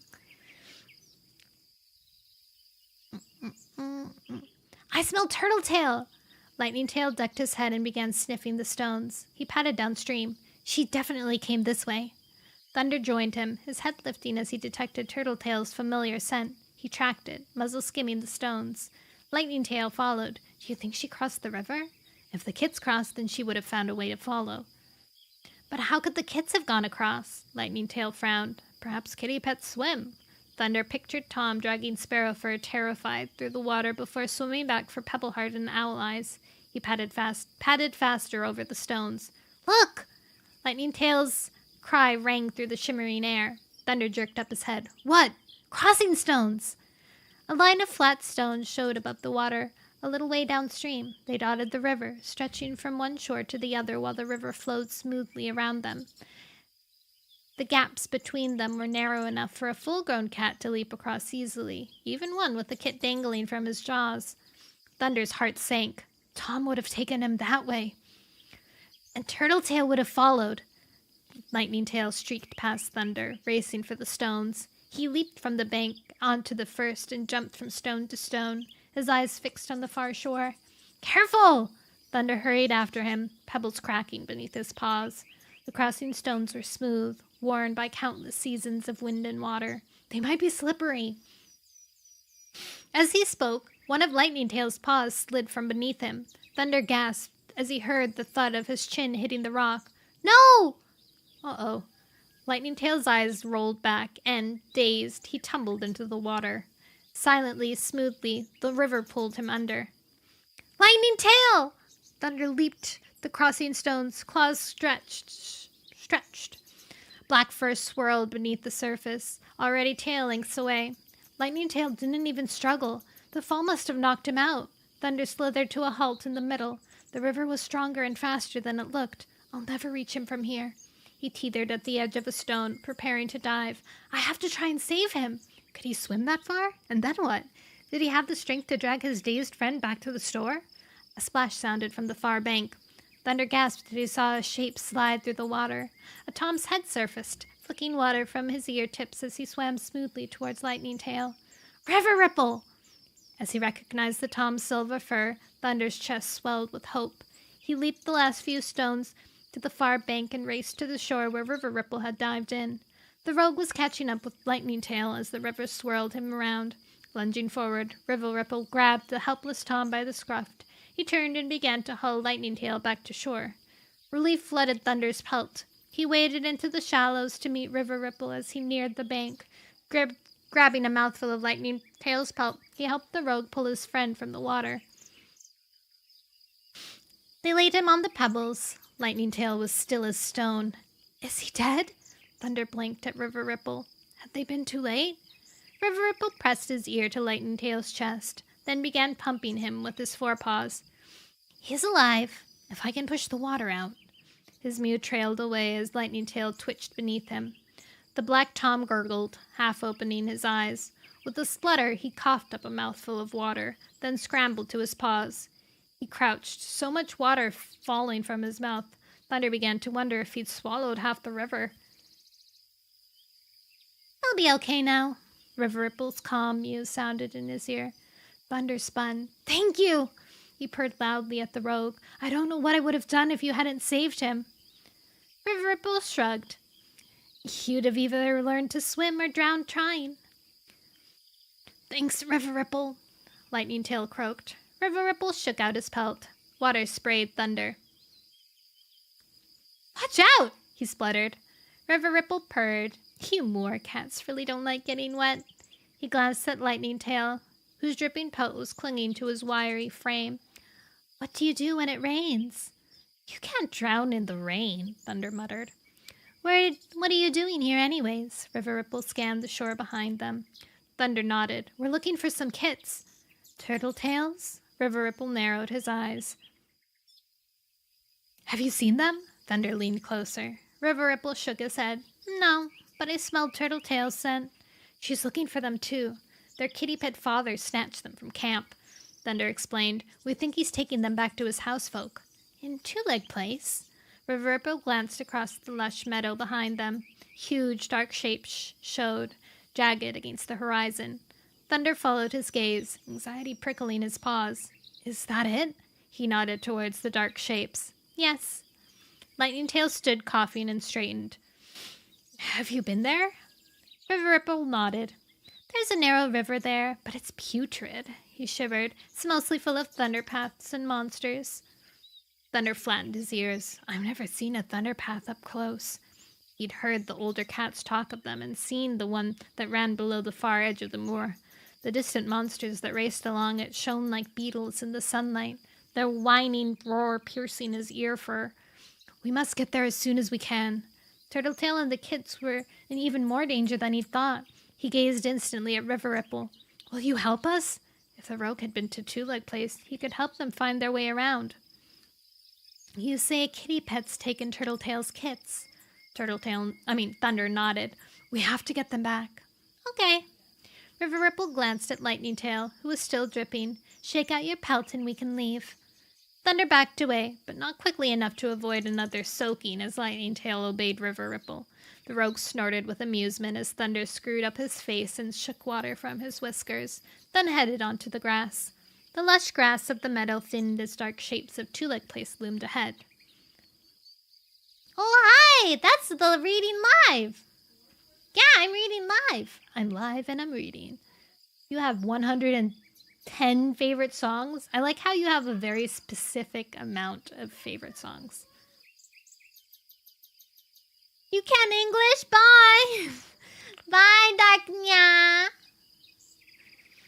Thanks for dropping by.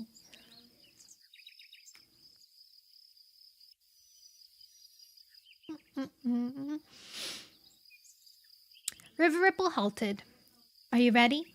He nodded towards a line of bushes ahead. There are two-leg nests beyond there. Thunder exchanged glances with Lightning Tail. I promised Greywing I'd bring Turtletail and the kits back safely. The muscles along his spine were tight with fear. You can wait here if you prefer. Never! Lightning Tail flicked his tail. We're sticking together. It is! It's special for warrior cats. Nah.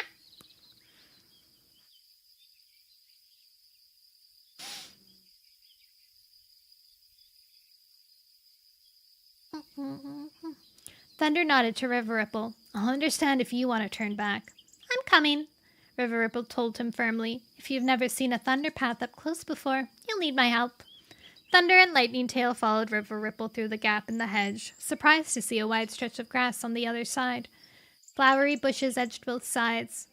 Where were the monsters and thunderpaths? He glanced questioningly at River Ripple. Follow me.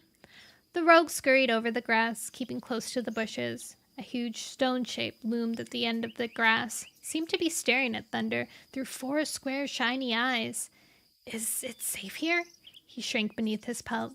Don't worry, River Ripple called over his shoulder. It's just a 2-leg nest. Hurry up. Thunder raced after him, surprised by the softness of the grass beneath his paws. It didn't feel anything like the coarse, spiky grass of the moor. River Ripple was headed for a narrow gorge that ran between this nest and the next. As shadows swallowed him, Thunder quickened his pace. Are you okay? He whispered to Lightning Tail. I'm fine, Lightning Tail answered. I just hope we find Turtletail and the kits quickly. Doubt nagged in Thunder's belly. Do you really think that they came this way? I haven't caught their scents yet, Lightning Tail answered as he followed River Ripple into the gorge. Thunder opened his mouth. Acrid fumes filled it. How could he smell the kiss through such stench? River Ripple stopped at the end of the gorge and peered out into the sunshine. Thunder stopped beside him. Where are we going? River Ripple shrugged. This is the easiest way into Two-Leg Place for a cat. Most kitty pets use it. The Tom might have come this way. Turtletail had probably followed, Thundertail murmured. Let's hope so.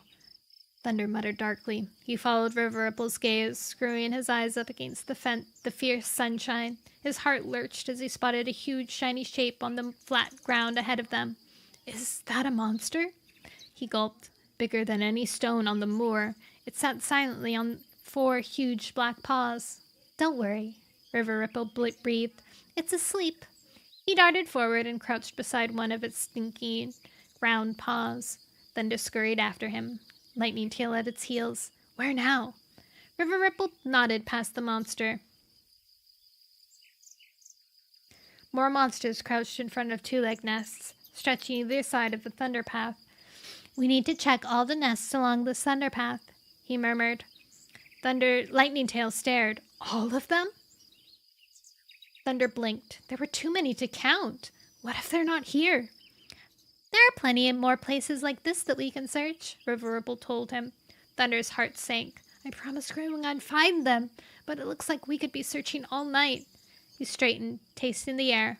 A loud slam sounded from the monster. What's that? He stared in terror at River Ripple. The rogue's gaze flicked up. Above them, a two-leg was sitting inside the monster. Run! River Ripple hurled forward. Get out of here! The monster roared into life. It shuddered against Thunder's flank. Blind with panic, he darted after River Ripple. Lightning Tail's pelt flashed beside him as the monster leaped forward with a deafening growl. As it turned, squealing, its huge black paws yanked a piece of fur from Thunder's tail. He swerved sideways, racing over the hard stone ground, then turned, skidding to a halt. Lightning Tail! The young Tom slammed into his flanks and sent them rolling over the ground. A few tailings away, the monster leaped onto the thunder path. It just rolled there and harried away, spouting hot, choking air. Thunder watched it disappear, his breath coming in gasps. It nearly killed us! He panted. Lightning Tail cowered against him, his body trembling. River Ripple crept shakily from a bush that sprouted in front of the two-leg nest. Perhaps we should stay away from monsters. Do you think so? Thunder asked sarcastically. He glanced over his shoulder at the monster outside the next nest and the next. A roar sounded from the thunder path as another hurled past. There were more monsters here than two legs, but I don't think it's going to be very easy. Thunder? Trembling whisper sounded in his ear. What? Frazzled, Thunder turned to face his friend.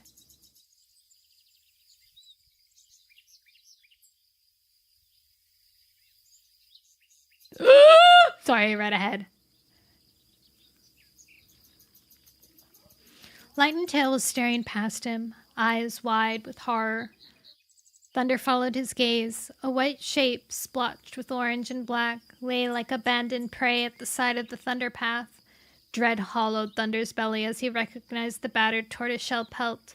Horror spiked through his pelt and he froze, not wanting to look closer, but Lightning Tail was already creeping forward. Turtletail? The young Tom's mew caught in his throat. Turtletail, is that you? Thunder stiffened as the scent of death touched his nose. Turtletail! He hardly heard Lightning Tail's cry as, numb with grief, he stumbled towards the lifeless body. No way! No way! She died like this? We didn't even get to see her die! Oh my god. Okay, wait, one more chapter? Because I did say I'll read until until someone dies. This is technically still the same arc, so we should still keep reading. Chapter 13, Thunder's throat. I'll add it to the death list once it's confirmed. Thunder's throat tightened. Lightning Tail crouched over the she-cat, desperately lapping her cheek. Wake up, Turtletail! It's us! We're here! Thunder crept closer. Turtletail lay on the hard stone ground, her body strangely twisted. Her claw tips were frayed and blood stained her mouth. Her eyes stared, dull and unseeing. It looks like a monster caught her. River Ripple stopped behind Thunder. How do you know? Thunder stared at the rogue. I've seen it before. Look at her claws. She'd have unsheathed them when the monster hit her, then shredded them as she skidded across the stone. River Ripple gazed sadly at Turtletail's body. Come on, Turtletail! Lightning Tail shook her with his forepaw. He glanced over his shoulder at Thunder. We have to warm her up! Quickly! Thunder crouched beside him. There was little heat left in Turtletail's body. He could see that there was nothing to do. She's dead, Lightning Tail. He felt distant, numb with shock, his words sounding in his ears like someone else's. Jesus! That's rough. My God. This is gonna change so much. Crazy. Okay. I have to gather myself.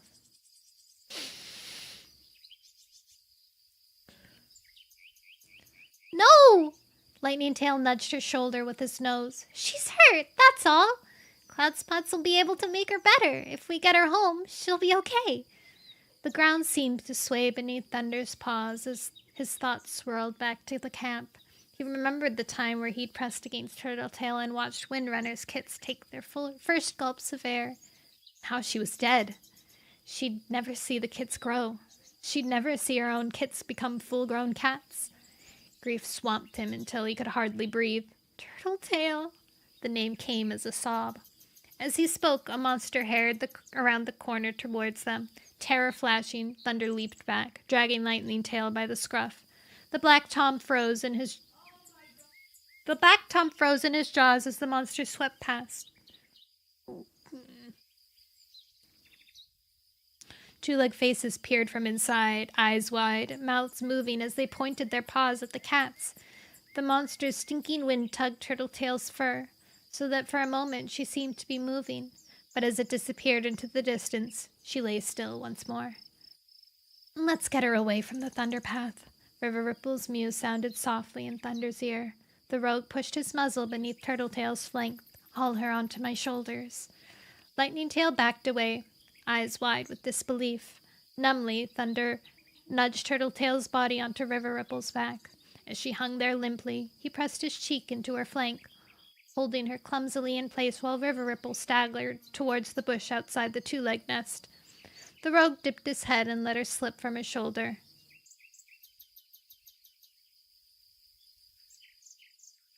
She slumped onto the earth beside the bright pink flowers. Lightning Tail stared bleakly at her body. She's not going to wake up, is she? Thunder pressed his muzzle to Lightning Tail's cheek. Pain sheared his heart so ferociously he could hardly breathe. They had known Turtletail since they were tiny kits, just a few moons old, and now she was dead. No, he whispered. Help me push her out of sight, River Ripple murmured. No! Panic lit Lightning Tail's gaze. You can't just hide her. She deserves more than that. Thunder met the Tom's gaze, his eyes prickling. We can't bury her here it's too far to carry her home. And if we bring the kits back this way, they mustn't see her. He shoved his nose under Turtletail's shoulder and rolled her. She flopped heavily beneath the bush, her paws brushing up the branches. As they quivered, petals showered over Thunder's pelt. He shook them off, his heart aching. How would he ever explain this to Greywing? Hi, Juno! Welcome! I love this series, too. Someone just died.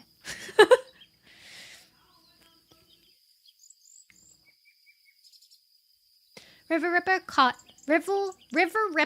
his eye. She'd want us to find her kits. Thunder nodded. It's up to us to get them home now. But how? Lightning Tail jerked his head around, his gaze flashing from one two-leg nest to another. We don't know where they are. We know their scent.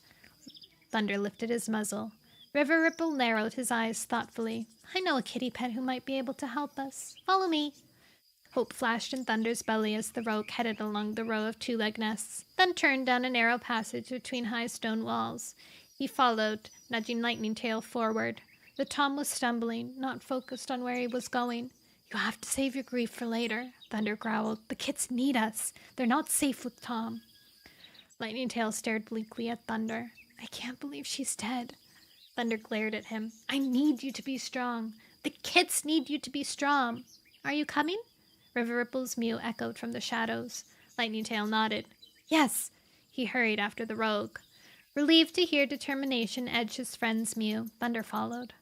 Flower lives here, River Ripple told them, patting into sunshine at the back of the two-legged nest where bushes surrounded a wide stretch of grass. She's a sweet little tabby and very nosy. Nothing happens without her knowing about it. He nodded towards a small hole in the back of her two-legged nest. It looked like a tunnel entrance, screened by a sheet of ice. I'll see if she's in. He crept across the pattered stone outside the nest and stopped outside the tunnel. Lifting a paw, he tapped the ice sheet. It rattled and he backed away. Thunder blinked at him. What now? We wait. River Ripple glanced at him. Shh, stay out of sight, you'll scare her. He nodded towards a large shiny cylinder standing beside the nest wall. Thunder wrinkled his nose. It smelled of Karen. He ducked behind it. A decompost bin. Lightning Tail slid in beside him. I never imagined we'd hide from a kitty pet. A moment later, the ice sheet rattled again, and he heard a mew. River Ripple? Is that you?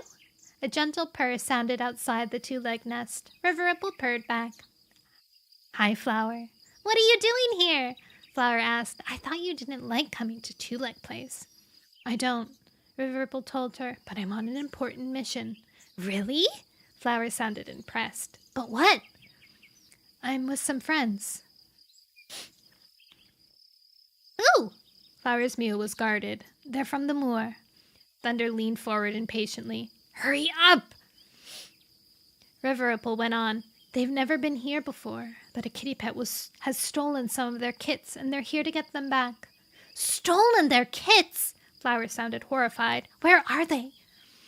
Thunder glimpsed the plump tabby and white kitty pet from his hiding place as she padded further into the sunshine. She scanned the bushes, nose twitching. She froze as she caught Thunder's gaze. Is that one of them? She hissed to River Ripple. Thunder padded out. We're sorry to disturb you. He lifted his tail amiably. Flower backed away, her hackles lifting as Lightning Tail followed him out. She glanced towards her tunnel. Please don't go, Lightning Tail begged. It's important we find the kits. Thunder blinked at her. They're in danger. Flower tipped her head. Really? Thunder nodded. A kitty pet stole them from their mother. His throat tightened as he thought of Turtletail, alone beneath the bush. We want to take them home. Flower frowned. Which kitty pet? His name is Tom. He's a copper-colored cat, very sleek. Flower's gaze hardened. I know Tom. There was contempt in her mew. He's a bully. Thunder nodded. That's why we have to get the kits back. Hope prickled in his paws. Can you help? Flower was already stalking past him, heading for the shadowy gap between the nests. Oh, she mad. Come with me. Thunder bounded after her. He heard Lightning Tail and River Ripple walking behind as he followed Flower along the gap and out into the sunshine. She padded to the edge of the thunder path, glancing both ways at the empty stone, and raced across. He didn't hesitate, pushing the memory of Turtletail from his thoughts. Flower was leading him to the kits. He sensed it. Her head was high, her paw steps purposeful. She knew exactly where she was going. Lightning Tail's pelt brushed his as the Tom fell in step beside him, and they ducked into a passage beside a two-legged nest. High wooden walls edged each side. The path was cracked. Gert jabbed Thunder's pads. He glanced over his shoulder. River Ripple was keeping up. The passage split into two. One opened into a wide, glassy slope, and the other curved away between two rows of nests. Flower chose one curving path, following it until it split again. She headed on, choosing one split after another until Thunder wondered how they would ever find their way back. His pelt bristled as strange scents touched his nose. Beyond the wooden walls, two-legged kits shrieked. Suddenly, a dog's bark exploded a tail length away. Claws scrabbled at the side of the wall. Thunder froze, terror rippling through his chest. Don't worry, Flower called over her shoulder. It can't get over the fence. She quickened her pace, following another passage until it opened into a wide stone path. A long row of two-leg nests lined one side. The other was walled by stone. Tom hangs around one of these. Tom hangs around in one of those. Flower nodded towards the nests. With his two-leg? Thunder frowned. Isn't it too small? The nests they'd seen so far had been huge. His two legs live in the big nest behind it.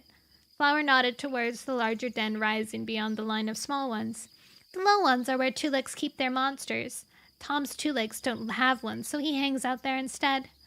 She turned around and began headed back along the passage. Thunder blinked after her. Aren't you going to show us which one? Flower glanced back. You can work it out. Unease glittered in her gaze. If Tom knew I brought you here, he'd be very angry. Good luck. She nodded, then hurried back down the passage and disappeared around the corner. Thank you, Flower. Thunder ignored the fear spiking through his pelt as he stared at the row of dens. He lifted his muzzle. Come on. Patting across the stone, he swiveled his ears, listening for monsters growling. He could only hear the distant rumbling from beyond the large stone dens. Lightning Tail fell in beside him. River Ripple flanked his other side. Thunder opened his mouth. He tried to ignore the sour two-leg fumes coating his tongue, searching for a hint of Tom scent. Lightning Tail froze beside him. I smell something! What? Thunder halted. Lightning Tail's tongue showed pink. Lightning Tail's tongue showed pink below his nose. Kit scent! He quickened his pace. Wait! Thunder hurried to keep up. Those are monster dens! What if one leaped out without warning? River Ripple caught up. Don't worry, you'll hear them if they're awake. Lightning Tail headed past. You'll hear them if they're awake, not Teslas! You can't hear Teslas! Lightning Tail headed past the first monster den, picking up speed as he reached the next. He broke into a run. Thunder bounded after, River Ripple at his heels. He opened his mouth. Tom's scent drenched his tongue. Here! Lightning Tail pulled up sharply. Thunder and River Ripple scrambled to a halt at his heels. Ahead of him, an open dawn yawned onto the wide stone path. Lightning Tail crouched beside it and peered in. Do you see him? Thunder crept forward. Lightning Tail stretched until it was peering through the wide opening. Yes! Thunder's heart raced.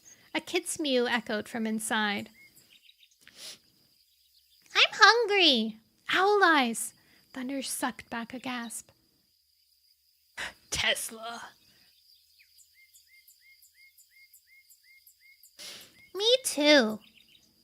Sparrowfur joined in. Are you going hunting soon? Thunder slid past Lightning Tail and stared inside. Sunlight spilled in through the wide square entrance, glinting off the clutter that crowded the den. Strong scents wafted out. Tom was pacing around the kits near the back wall. We don't have to hunt, he told them. Food will come soon. Don't we have to catch it? Sparrowfur asked. How soon? Owl Eyes mewed. We can't stay here long. Pebbleheart's eyes were round. Turtletail will be worried. She knows you're with me, Tom told him sharply. Liar!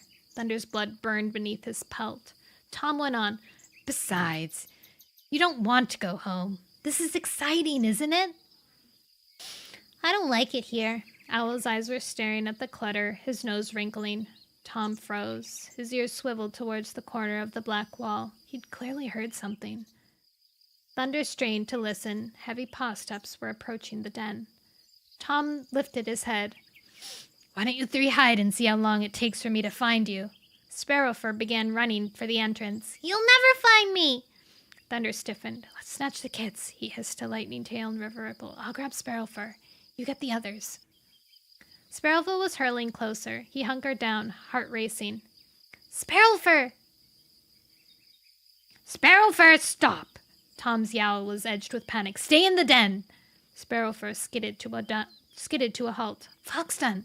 Thunder pressed River Ripple and Lightning Tail back. Wait. Why can't I go out?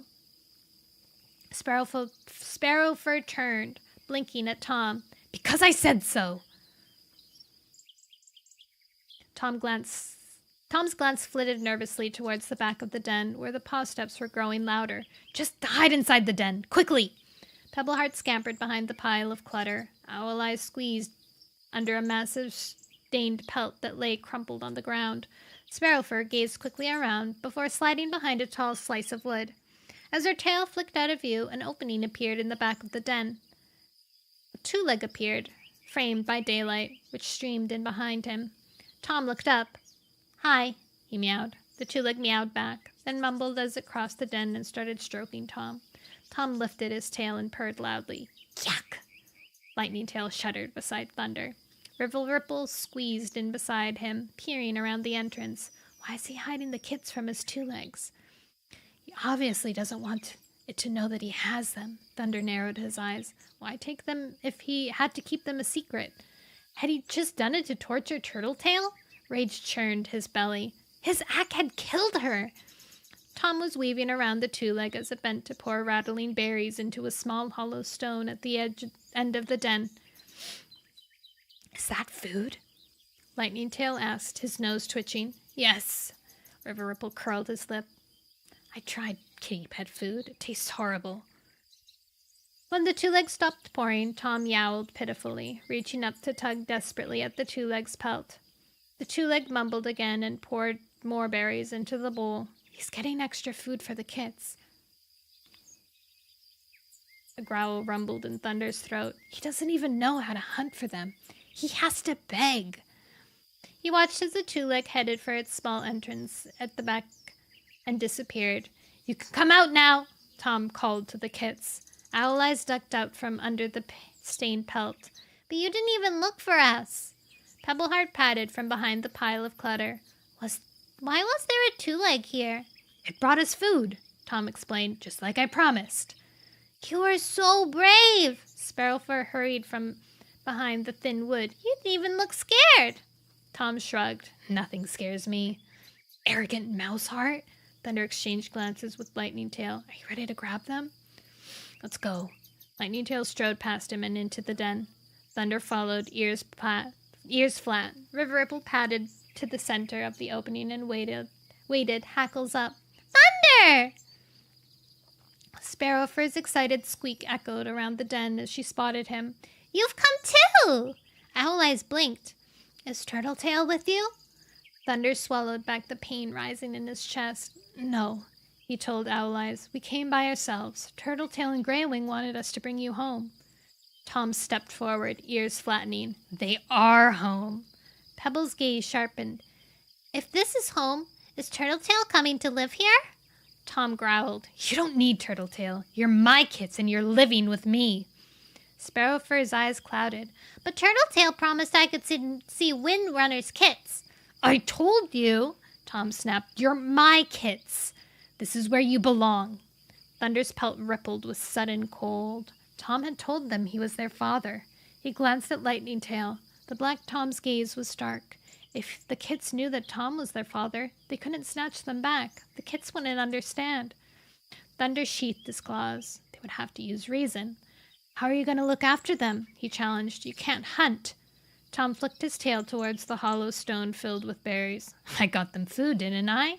"But your two-leg didn't know it was feeding 3 hungry kits as well as you," Thunder argued. "It doesn't know they're here, does it?" Tom glared at him. "So?" "You can't keep them secret forever." Lightning Tail stepped forward. "And when your two-leg finds out, what will it do with them?" Owl Eyes fur spiked. "What do you mean?" He looked anxiously towards the two-leg entrance. Thunder forced himself to ignore the frightened kit. He had to convince Tom that keeping them here was impossible. "They're half wild." He paced around Tom, gazing at him beseechingly. "They don't belong here. They belong on the moor, with cats who love them." "Who says I don't love them?" Tom puffed out his chest. "I rescued them from the moor. They were wandering around by themselves. Anything could have happened to them." "We were practicing tracking rabbits," Pebbleheart mewed. Tom glared at the tabby kit. "How do you know a fox wasn't practicing tracking kits at the same time?" Pebbleheart's eyes widened. Tom stopped Thunder's pacing by turning to face him.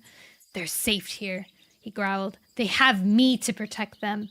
By filling their heads with horror stories about the moor? Thunder bit back a growl. "We have to get them away from him." He glanced desperately around the den. They couldn't fight Tom, not now that the kits knew he was their father. He moved closer to Lightning Tail. What do we do? We'll have to leave them.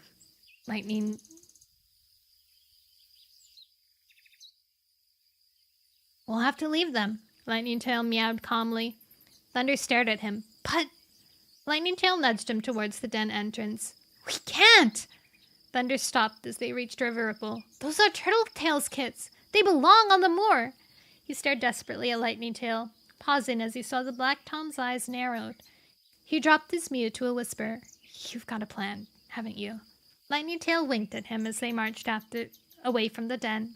Hope fizzing in his paws. Thunder hurried after.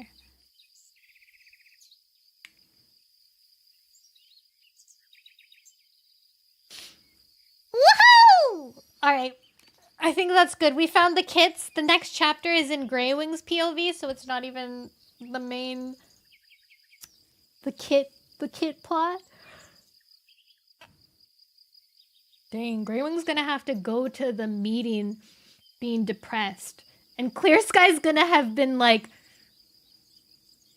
Dang, if Clear Sky... When Greywing finds out that Clear Sky saw Tom with the kits and didn't stop them, he's gonna be so mad. He's gonna start a fight. He's gonna start it. Oh my god. Oh my god. Okay.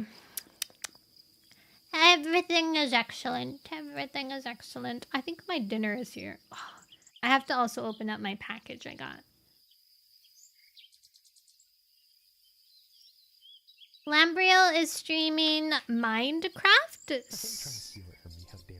So I'm going to send him off. Perfect timing. Just about to go to sleep. Dinner! Catty. As I said that, as I opened up Lambriel's stream, I saw that you were saying good night. I wonder if he's playing in a server or something. Maybe I can steal him. I mean, steal the server. Good night, everyone. I'll see you tomorrow with, I have a collab with Chio tomorrow. So we're gonna solve some more mysteries. Wow, double mysteries. Triple mysteries even. Alright, I'll see you guys. I love you. I'll see you tomorrow with Chio.